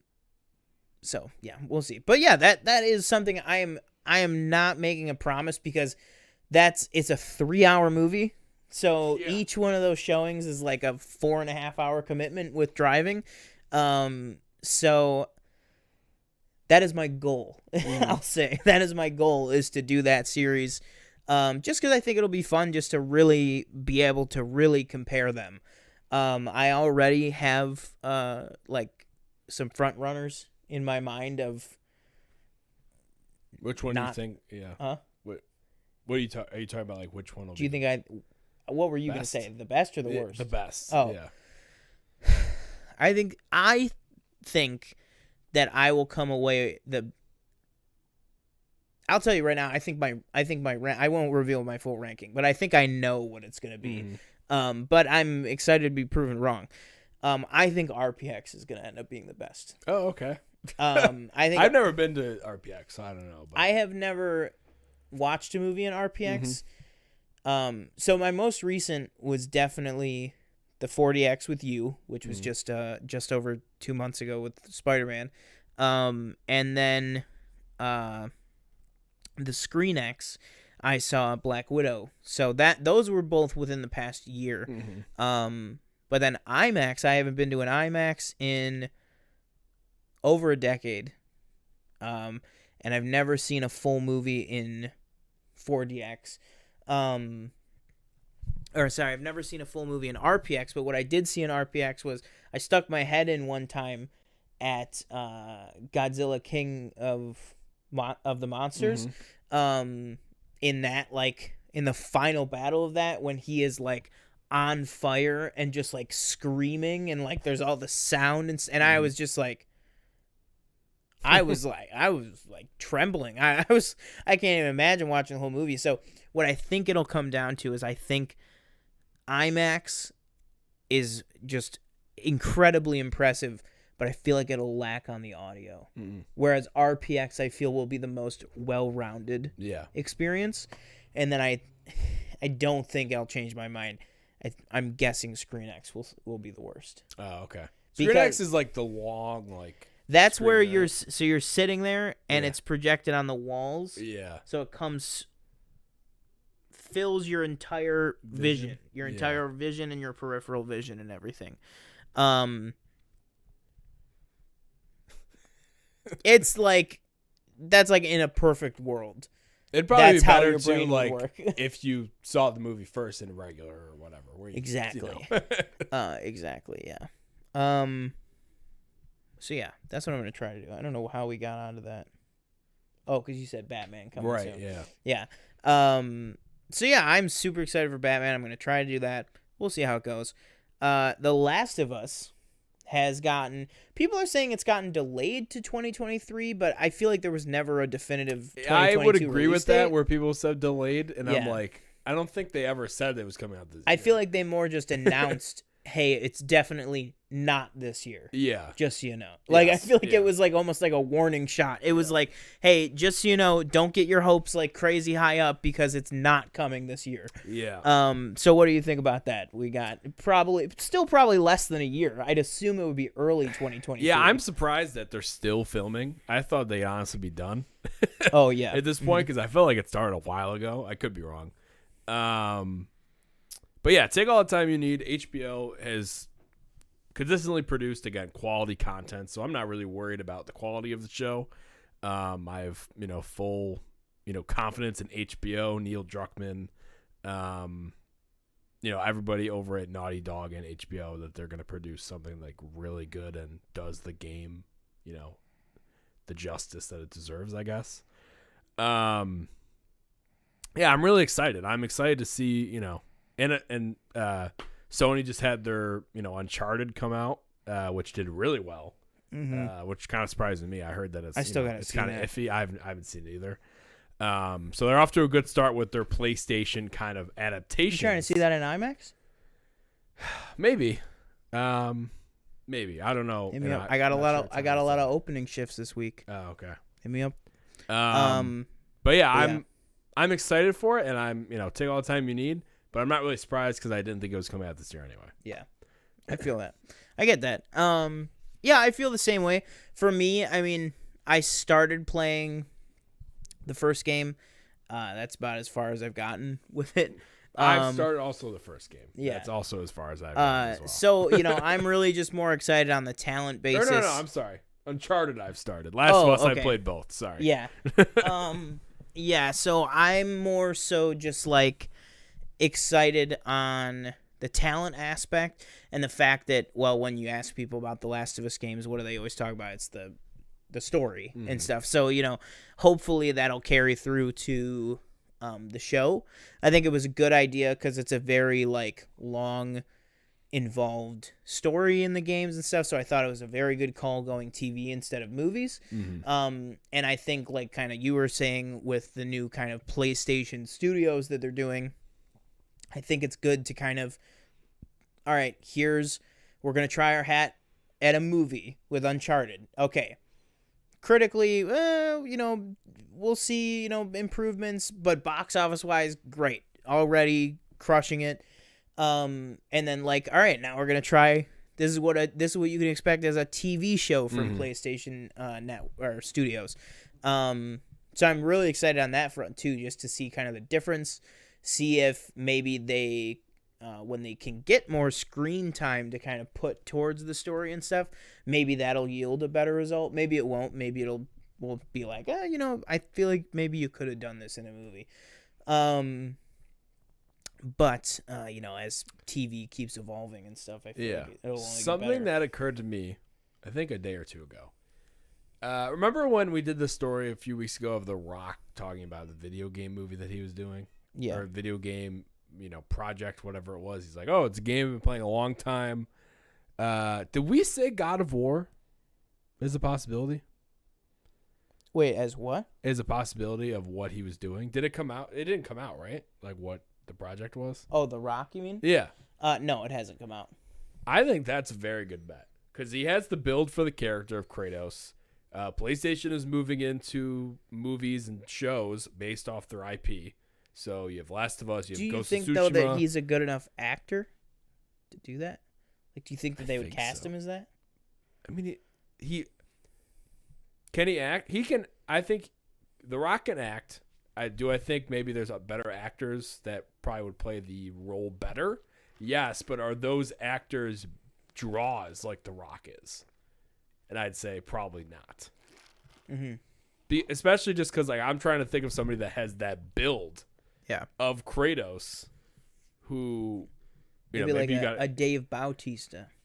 Maybe, yeah. That would be another good choice. I think you have to have the build. You have to be that big to play that character. But I think that just occurred to me. I was like, that could be what he could be working on. Granted, is it more likely Fortnite? Probably. Yeah. Believe me, I still think if I had to put my money on it, I would still say I think it's Fortnite. Yeah. But I would love it to be a God of War because, like I said, like we talked about, I think either last week or 2 weeks ago or something. Whenever we had that big discussion on Black Adam, we're excited to see him kind of branch out and hopefully get to sink his teeth into a little bit deeper of character work in Black Adam. So, I mean, if he can continue that trend with like a God of War, movie or show or whatever it might be, more power to you because I'm not familiar with those stories either. So that'll get me, in more into it. Convey it, to a bigger audience and stuff. So, I'd be down for that. Definitely. Give me Oscar Isaac as Solid Snake, Sony. Greenlight that now, please. I mean, it's still in development hell, but whatever. Yeah. It has a director, I think. I don't know if it has anything else other than the director and then Oscar Isaac saying he wants to play Snake, and that's about it. I think that's as far as it's gotten. Yeah. But yeah. Let's see. Okay, and then the last thing before we're going to end off on our last topic is Stranger Things. Now, this was this was, I think, Friday, so this was, a couple days ago at this point. Yeah. But the Duffer Brothers officially finally took to Twitter and Instagram and all their socials and stuff, and in, the Netflix accounts, everybody, they posted this letter basically confirming that season 4 is on its way. It's doing this new release format that Netflix seems to really be loving, which is releasing a season in 2 chunks. Hopefully one day Netflix will realize that they will definitely be better off with the weekly release model. One day they'll get there. They're doing that with the Kanye documentary. True, but that's only 3? It's only 3 episodes, yeah. Right? But they do it with some things, but I mean, there was this great tweet that was it was WandaVision, Loki, Book of Boba Fett, Mandalorian, Peacemaker, Euphoria. What do all these shows have in common? For 2.5 months, they dominate Twitter and pop culture and conversations. Dominate. It's always the day that Peacemaker comes out, hashtag Peacemaker, hashtag Vigilante, hashtag Eagly, hashtag Peacemaker Party, just you can't go anywhere. And when Book of Boba Fett was out, Wednesdays, every hashtag Cad Bane was trending on Twitter. You know what I mean? It electrifies Twitter and the conversations and the forums and everything online. I love Ozark. I love Cobra Kai. They're all out at once. They all are out at once. Who talked about Ozark on Twitter? Nobody. No one. Yeah. Same thing happened the first time we really saw it. Well, not the first time we saw it. The first time we could compare it. Stranger Things season 3. It was like a flash in the pan. It was like everybody talked about it for 2 weeks, and then it was silence. Mm-hmm. You know what I mean? Like in Stranger Things season 3, we've talked about before. That show goes great. Getting there again. Yeah. You know, that's how that show goes. Like season 3 was so much better than season 2, and a lot of people were saying that. They were like, "Man, keep it going. This was great." Alexi, shout out, corn dog. Great. Like, see, I haven't watched that show in almost 3 years, and I remember those things because the show was so good and so memorable and stuff. But if you released it week to week, and everyone, I don't know, Thursdays, every Thursday, all anyone was talking about was Stranger Things. Did you see the latest Stranger Things? I don't know why they don't just do that. But anyways, they've broken it up into 2 parts. So it'll be 5 episodes on May 21st. And then I believe it's 4 episodes, but I believe it's 4 episodes in June. June 19th or something like that. So they split it up. What are your thoughts? And then they also announced that this will be season 4, and then season 5 will be the final season of Stranger Things. Okay. Well, and the longer runtime. They said that each episode will be well over an hour, most being like an hour and a half. Oh, wow. Yeah. Okay. I have a few things. One thing. Okay, so Stranger Things, like, it was great at first. Like, I think they've really kind of just gone too long with it. One thing that, like, just, I don't know if it's people's schedules, but is the production time on Stranger Things, like, the longest of any show? Is that just me? For this past season, absolutely. Is it just this past? I feel like it's like 3 years in between every season. Am I wrong on that? I think it was like, because, like, half of them are like 20. Like Finn Wolfhard's like 20, I think. I think he's like 18, but I mean, Millie Bobby Brown just turned 18. Yeah, I think he's like 18, and then I think the oldest one is Caleb McLaughlin. He's definitely like 20, if not 21. Well, I mean, then you have like Natalia Dyer, who's obviously older, and Finn's 19. So, like, yeah, true. My thing is, like, they're obviously, I mean, at this point, they probably aged out of the characters anyway, because they're supposed to be, how old are they supposed to be? Like, well, last season, because this one, they definitely are, like, going to move it forward, I feel like. But season 3 was definitely the worst, where, like, they were supposed to be, like, 13, and they looked 17. Yeah. Like, or actually, they might even have been supposed to be even younger than that, because I think in season 3, they were graduating from middle school. So what would that be, like 12? 12 or 13? Yeah. And they were like 15, 16, or 17. Like, that was crazy. For me, I feel like they've kind of stretched the story too far, where I think they should just end with this season, but obviously they're not going to do that. And again, first season was fantastic. Second season was, and third season was better. So I'm interested to see where it goes, but it's like we need, if they're doing another season, there has to be a quicker turnaround time. Has to be. Yeah. You cannot put out season 4, second half of this, fourth season, and then wait another 2-3 years. Like, you just can't. I'm sorry, it's just not. At that point, they're definitely aged out of the characters. They're like 24, unless they do like another big time jump or something. Yeah. Or unless they do. Now, what I could see them doing, if they just start this season, and there's like a big time jump, and they're just like they're seniors in high school, and then you have this season and they're seniors, and then the final season they could be adults. They could look like whatever. You know what I mean? Yeah. That you could get away with. But I don't know if you can get away with like a 3-4 year time jump. Because you're like, what happened? What happened? Yeah. Was Hopper in a Russian prison for? Yeah. Maybe it'll be one of those things where the season starts and then there's a time to, like Endgame or something. But I don't know. I think it would help to switch to the weekly model. Because as annoying as it is, as much as I'd love to watch every episode at once of any show, it is good speculation. Mm-hmm. There is a considerable hype around the shows that release week to week rather than the ones that release all at once. Yeah. And I think they should probably take, a page out of that book because, Netflix just isn't. At this point, it's pretty much everyone but Netflix does weekly releases. Yeah. And I think that could even enhance the show. Yeah. Because to me, like, even if the episode isn't that great, you still have stuff to speculate. Mm-hmm. Whereas if you watch it all at once, it's kind of like, okay, I know everything. Look at us with Euphoria. Yeah. 4 weeks ago, what was all of our reviews? Yeah. What the fuck happened to this show? Yeah. What the fuck is going on?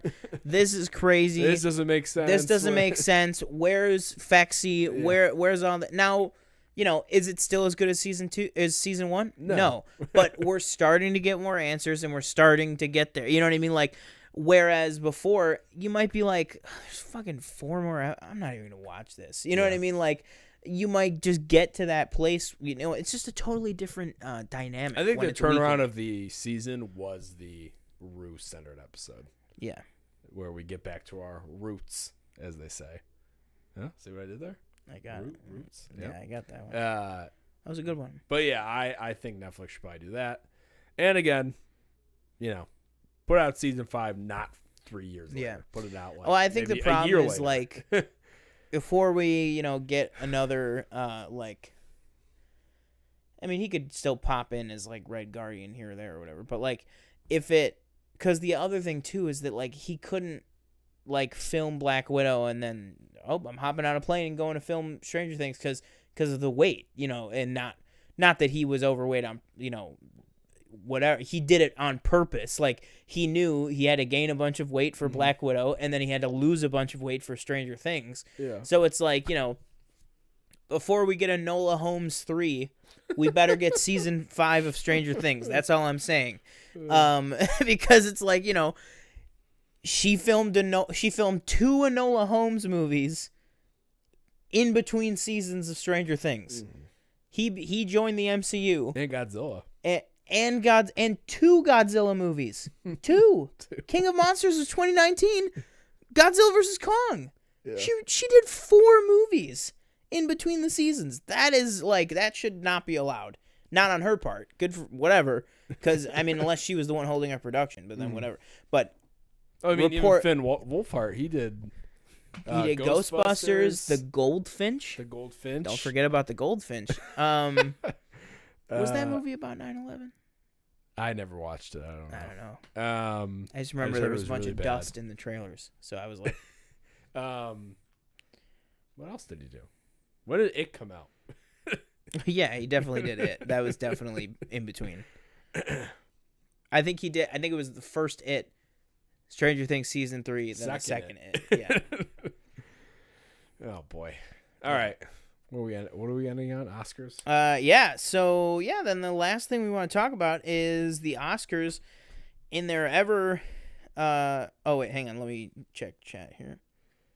Oh, Michelle said Pose is going off of Netflix. In the old days, they would have been called water cooler shows. I'm assuming she means like the weekly format. Yeah. Danielle says, wow, she says it's been so long that she's honestly not even interested in Stranger Things anymore.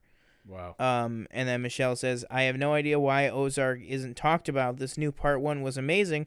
I just wish more shows would be released week to week like on Disney Plus. It's too easy to binge and then nothing to look forward to. Yeah, I agree with that. Because think about that. Just on that simple basis, if a show comes out, if 10 episodes of a show come out on March 1st, you watch them all on March 1st. Best case scenario, next season comes out on March 1st. That means if you watch all of the show the day it comes out, you're waiting an entire year. Whereas like with Peacemaker, Peacemaker's not a good example. I'll use a longer show. Bad Batch, right? Bad Batch ran for 16 episodes from May into August. Mm-hmm. Like, that show ran for fucking ages. And guess what? We're about to get another season, and it just ended in August. You know what I mean? Like, that's a great feeling to be like, you know, we can look forward to the next season of the show in less than a year because we just got done watching all of it. You know what I mean? That's another thing, too, that, you know, I feel like is really lost on the ones that just dump them all at once. You know what I mean? And in most cases, like with the big gap with Stranger Things, it's not a year. It's a long time. It's a long time. So it's like when you know, I can confidently tell you, July 4th, 2019, I watched every episode of Stranger Things that day. Yeah. It's been 3 years. Yeah, the show came out in 2016. That's when I graduated high school. Yeah, like, that's... Oh, my God. Yeah, that was so long ago. Like, but yeah. Definitely. The weekly release model, I feel Netflix really needs to get on board with that. And like you said, with the Kanye thing, with like British Bake Off, like some of their other stuff, like they definitely are doing it. Like they are doing it with some things, but those shows don't matter. I'm sorry. Like those shows don't matter. Mm-hmm. Things that matter, Stranger Things. The backbone, because whatever you want to say, Stranger Things is the backbone that Netflix is built on. Right. That, like, Stranger Things is what launched Netflix, you know, because Stranger Things was crazy popular, and then Netflix grew right along with it. Like, that show is integral to the fiber of what Netflix is. And I feel like they just, like, do a disservice to it by not releasing it weekly. Mm-hmm. Because if anything, you know, the show, it deserves to be talked about more, but... You know, I digress, whatever. So, last topic that we want to talk about is the Oscars are cutting 8 categories from the live show. So, basically what it will be is they're cutting 8 of the, what they consider to be the more technical awards. Awards and categories. So, it's things like film editing, makeup and hairstyling, sound, costume, and then some of the ones that are just crazy to me that they cut. Best animated short, best live action short, documentary short. All the short categories got cut. Yeah. I can read. You got it. Real quick. Go. So they're cutting documentary short, film editing, makeup and hairstyling, original score. That's insane. Production design, animated short, live action short, and sound. That's insanity. From the live show, that's what they're cutting. That's crazy. And so now what they're apparently doing is what the structure, I guess, is going to be is the show will still start at 8 for us and then hopefully end at 11. I still think it's not going to work perfectly like that. How is it still going to be 3 hours? Well, because the idea is that then they're going to give the other things more time.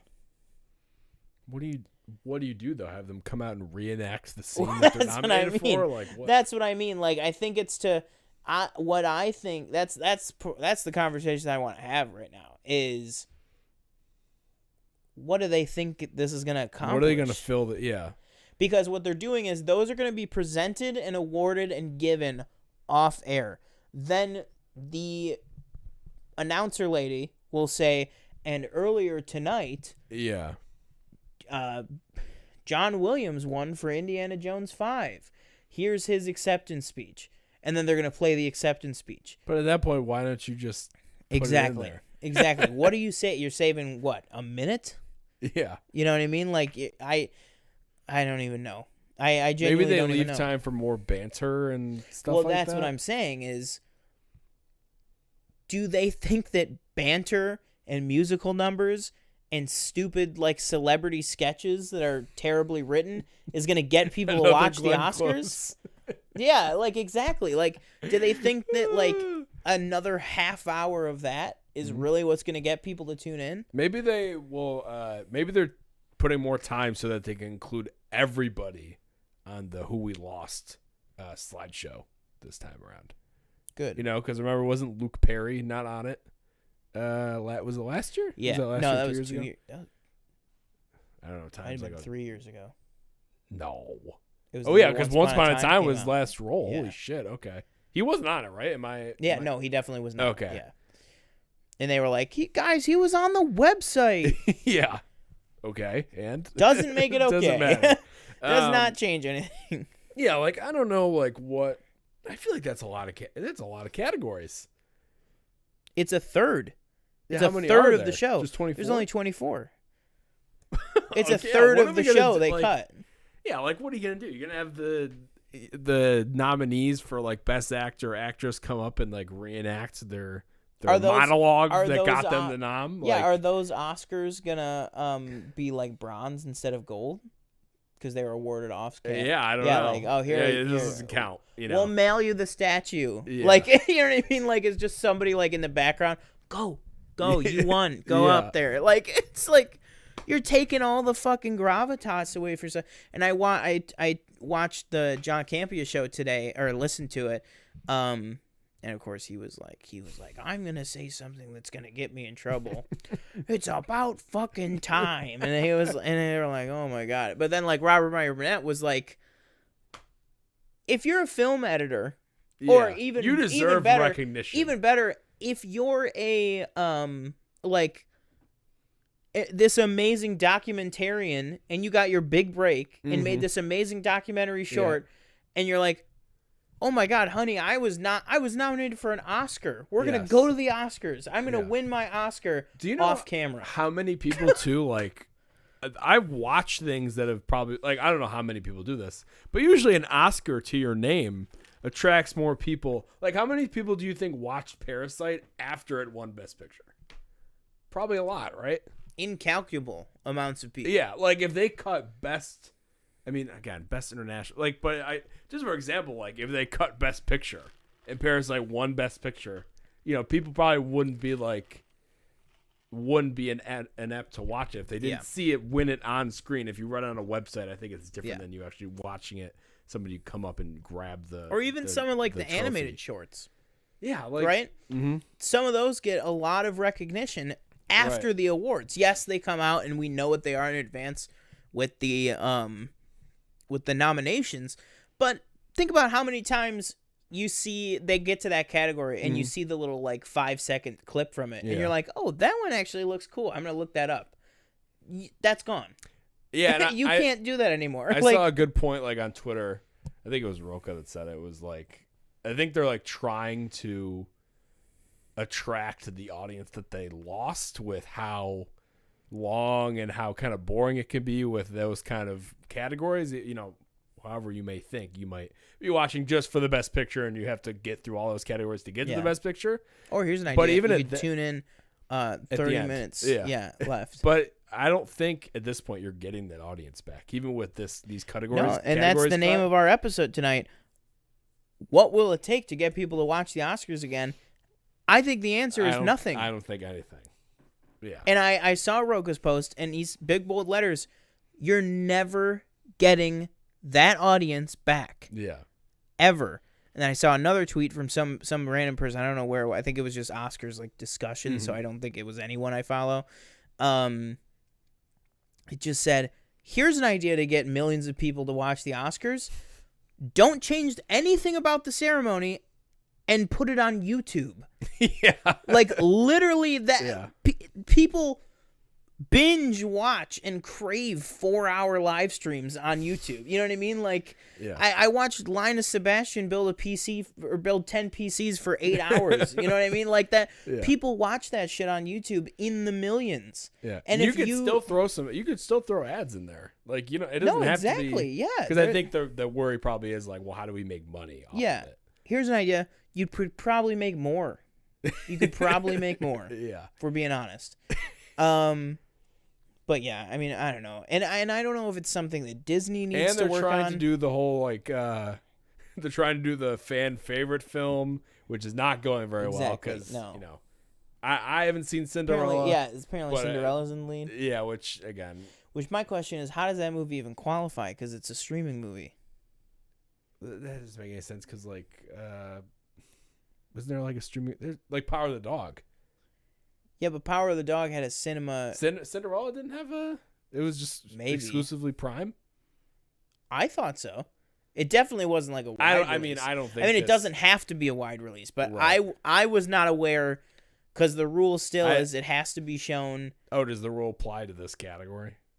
I don't know. Well, that's my question. Okay. I don't know. I feel like it doesn't. Like, do they get an actual Oscar? Or is it just like, we'll mention you during the broadcast? I don't know, because when people, like, when they first announced it, they were like, oh, oh, shit. Oh, my God. You good? Yeah. Don't die. I got the hiccups. When they first announced it. Yeah. This is the passion I have for the Oscars. When they first announced it, people were like, oh, No Way Home still has a shot at taking home a statue. But then everybody was like, oh, whoever wins the fan favorite will be honored at the Oscars. Yeah. And is that two different things? Is that you win the Oscar for fan favorite film? They'll say fan favorite Cinderella, and then they look at the numbers and go, that doesn't make any sense. It's like Emily in Paris all over again for the Golden Globe. Yeah, it says, wait a minute, something's not adding up. Yeah, did they play a trick on us? It's like, because it's dumb. It says that 20 million people voted for Cinderella, but Amazon's Jeff Bezos is telling us that only 2 million people watched it. So, but yeah, I mean, do they get a statue? Can you say, oh, this is Academy Award winning Spider-Man No Way Home? You know what I mean? Like, can you say that? Or is it just they go, and we wanted to take a moment to appreciate, the fan favorite movie or whatever, and they just like do that.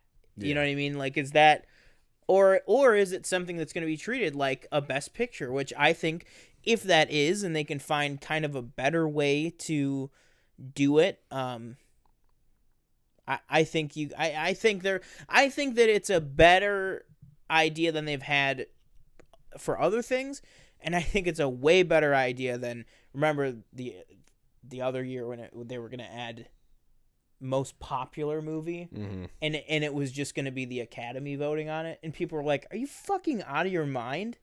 What the fuck do you think there is going to, like, and then they like scrapped it. Like, I think this is much better, because not to say that this won't happen, because it definitely could, like, unless it gets hijacked and like hacked and like, just a bunch of bots tweet like, our man of goodwill or whatever. Why are they doing it on Twitter too?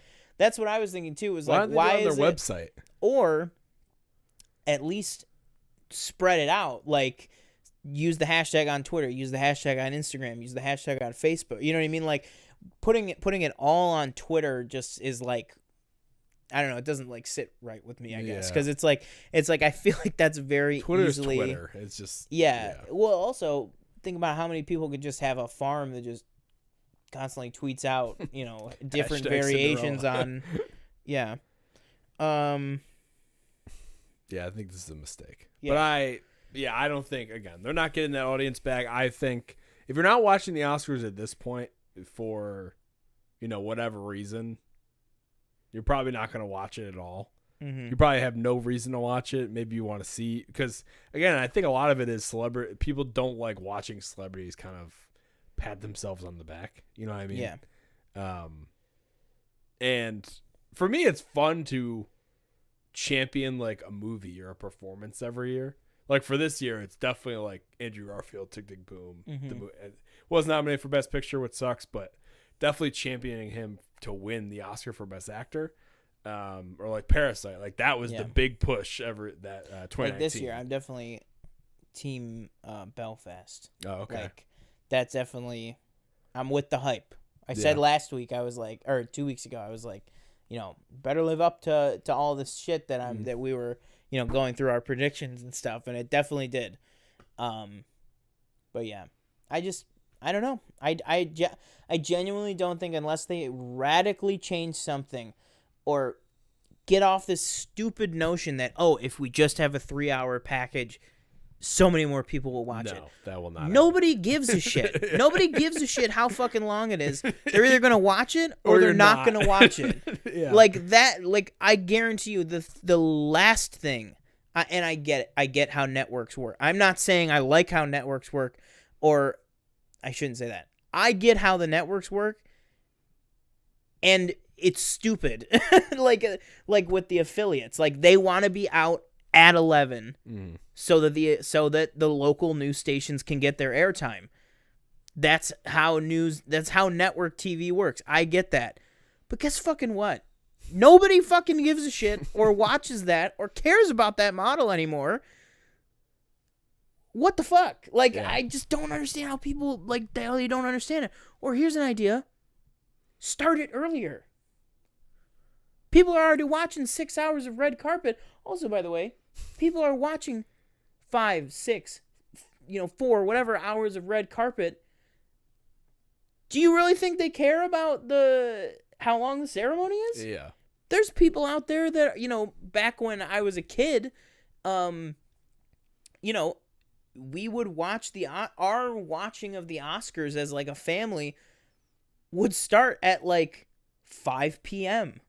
Not 8 p.m. when the awards, we would watch E and then flip back to ABC and then to Bravo and we watched the Joan Rivers one and that was part of the Oscars for us was like a 6-hour ordeal, if not longer. And I feel like they're like forgetting that. Do you really think the length is what people care about when your own network has a 3-hour pre-show? What are you talking about? Like that just doesn't even make sense to me. Like, because that's logistically those categories that they cut, that's what they're doing is the ceremony is going to start at 7, but then the show is going to start at 8. So there's going to be an hour at the start of the Oscars that are unaired. So how is that logistically going to work? Are we going to see the red carpet and then they're going to be like, all right, well, the ceremony's starting. Enjoy an hour of, Chuck. I don't know. Like, enjoy an hour of, whatever the hell of Shark Tank. We're going to play an episode of Shark Tank for you and then, check back in an hour when we'll join back up with the Oscars. Is there just going to be a gap? Or are they going to, I saw somebody bring up, maybe they will just delay the feed of the red carpet. Like they'll just start, like if the red carpet actually starts at 5, they'll premiere it at 6. And that way it goes straight up to, 8 instead of 7. But it's like, that's just so stupid. And then do they do the opening monologue after the first 8 categories? Yeah. Or do they do it at the beginning, but then show that not live? Like, it's just so stupid. Like, if you're going to start the ceremony at 7, just start the show at 7. Just have it be from 7 to 11. I don't understand. I do think, last thing I'll say is, I think one way maybe to attract regular audiences is to incorporate bigger blockbuster movies that are not usually up for main Oscars somehow. Yeah. Again, they have they're doing the whole kind of the fan favorite, but I think you got to make a bigger deal out of it than that. Yeah. Because, if Spider-Man No Way Home nominated for Best Picture, I bet that there's going to be way more people tuning in to see if it wins than if it's not. So maybe you try to incorporate that kind of those big box office movies that the majority of the public is going to see, and that's how you capture more viewership. You have some people from those movies come in, do some, maybe skits, probably not the biggest, but stuff like, Hugh Jackman, I know he was hosting, but he did the whole thing with the whole music number and everything. And that's the other thing too, is that I think the host selection they totally fumbled it. Like, you're trying, all right, we're going to bring back the host. We're going to, it's going to be great. And you go with 3 people. Like, I don't give a shit who the people are. Like, whatever. Like, Wanda Sykes, I think, is funny. Regina Hall is talented, and I hate Amy Schumer. So it's a mixed bag for me on the actual people. So that's out of my thought entirely. But just the number of 3 hosts, like, why? Now they're gonna have to pre-program in banter between them, passing it off to different people. If you're passing it off to different people, you might as well just stick with the presenter thing. And it's probably going to be a lot of we're going to have a host on the stage. We're going to have one in this aisle, one in this aisle. Yeah. Oh, there's Brad Pitt. Oh, there's Leo. Yeah. There's blah, blah. Let's You know, and then we're gonna have it. We're gonna have like an Ellen thing where they're getting pizza, they're taking selfies, this whole thing, and then everybody's gonna be like, well, I don't want to watch this. Yeah. You know, it's And Glenn Close is gonna do her little dance. What is the dance? The children are gonna cry. What was the dance called? I don't know. It was like I'm gonna Google the boogie or something. I don't know. But yeah. Oh yeah, and then the last thing I was thinking. You remember last year when they had that like mess up or whatever? Do you remember this? They did Best Picture, and then they ended on Best Actor. And again, that whole thing when it was like everybody was like Chadwick, it's gonna be Chadwick, and then it was Anthony Hopkins, and everybody's like, and again, Anthony Hopkins deserved it. He was great in The Father, and again, I still have not watched Mount Rainey / Bottom. But did we ever the butt? Oh yeah. Oh my god, yeah, because I remember she goes the butt, yeah. Oh my god. Glenn Close? God. Glenn Close is in the MCU. Are you telling me that Glenn Close is an Oscar material? Are they going back to the is it usually at the Staples Center or the crypto? Oh no, it's usually the Dolby Cinema. The Dolby Theater. Are they going back there?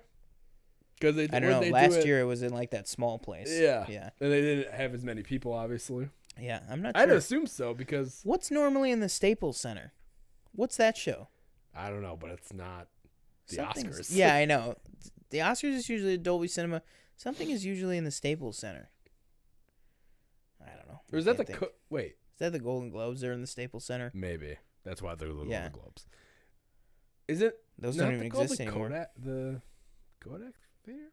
Is that right? It used to be, I think. Oh, it used to. Okay. It's the same place. Yeah. Oh, okay. But yeah. Also, that's another do the categories in the right order this year. Well, yeah, because haven't they been starting with like best supporting?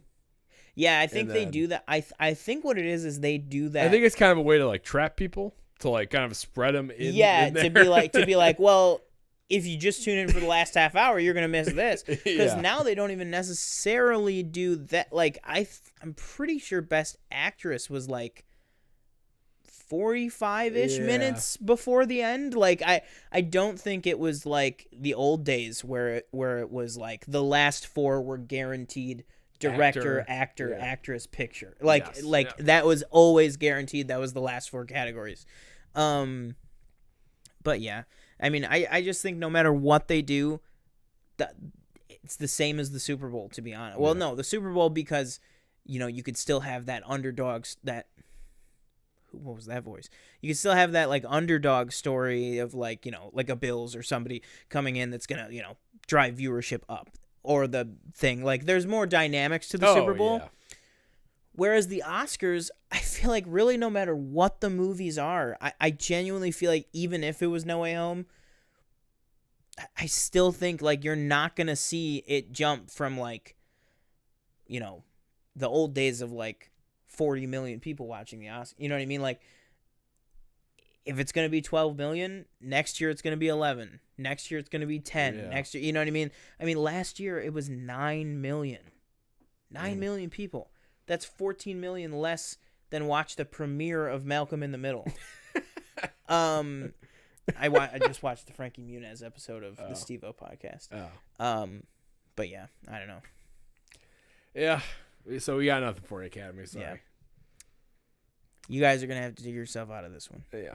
And I will end with a Frankie Muniz story. Okay.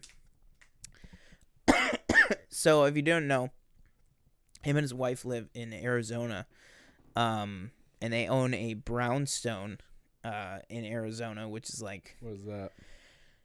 I didn't realize that they were like outside of New York City, but I guess that makes sense. You could have that type of architecture anywhere. But it's like it's those like old stone like ones that's like windows, door, steps up to the door, like just next, kind of like in Harry Potter, like Grimmauld Place, like that's like a brownstone, where it's like the 5-floor like apartment type thing. Mm-hmm. So they have that. They own like a huge brownstone in Arizona, owned. They go on vacation because in COVID they had like a van and they did like a little van life thing, 2 of them. First day they left, their cat turns on their tub, floods their entire brownstone. What? Destroy. This is Frankie Muniz, Agent Cody Banks, Malcolm himself. Floods all 5 floors and the sub level of their brownstone. Destroys every item they own. Everything. Furniture, documents, photos, anything that wasn't like on the walls, but even stuff on the walls because it came down from the top. Jeez. Everything destroyed. He spent $12 million fixing it, getting it back to where it was.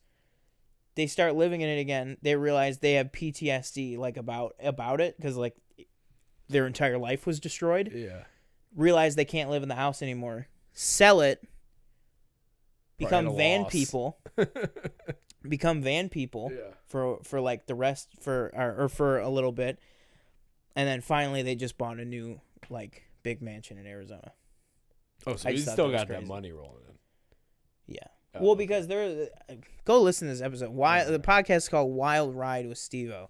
It's the Frankie Muniz episode. But yeah, he's got like so one thing that he just did was they brought back the Surreal Life on MTV. Mm-hmm. It's where like they put a bunch of celebrities in a house. So he just did that. He's got that money coming in, and he's like he's a race car driver. Did you know that? I did not know that. No. He's a race car driver, and he just F1 or no. So he was doing like semi-pro like circuits and stuff for like a decade, and then he hadn't raced in like 8 years. And he announced on the podcast, he was like, I think by the time the podcast goes live, this will be announced. So I'm going to say it. So it was like the first time he said it. He actually just signed with NASCAR. Oh, wow. And Frankie Muniz, he's going back to racing. Damn. In 2020, either 2022 or maybe it's 2023 season. He's going to be a full-fledged official. Like he's getting back full swing into racing. Yeah. Okay, cool. Frankie Muniz is a cool guy. And also apparently there are heavy talks about bringing back Agent Cody Banks, which would be awesome. But yeah, Academy, we got nothing for you.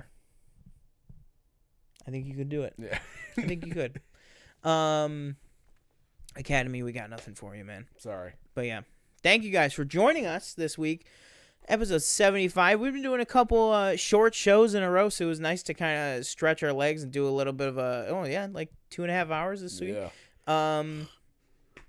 Great show, everybody. Thank you for joining us. I, as always, am one of your hosts, Sean Monk. Now, reminder, next week, same bat time, same bat date, different bat channel. Mm-hmm. But we will keep you guys updated. We will post the links.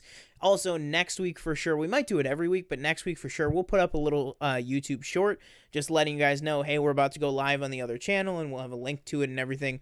It'll be super easy for you guys. And our regular watchers and stuff, you guys will know where to go and everything like that. So no problem at all. And it'll always be on our Twitter and everything like that. Speaking of, make sure you're following us at the official PFN on Twitter, Instagram, and TikTok, where we're posting multiple times a week, sometimes daily, but always multiple times a week with different news. TJ is always up there with, different clips, featurettes, trailers, teasers, anything that drops, posters, news, stuff like that.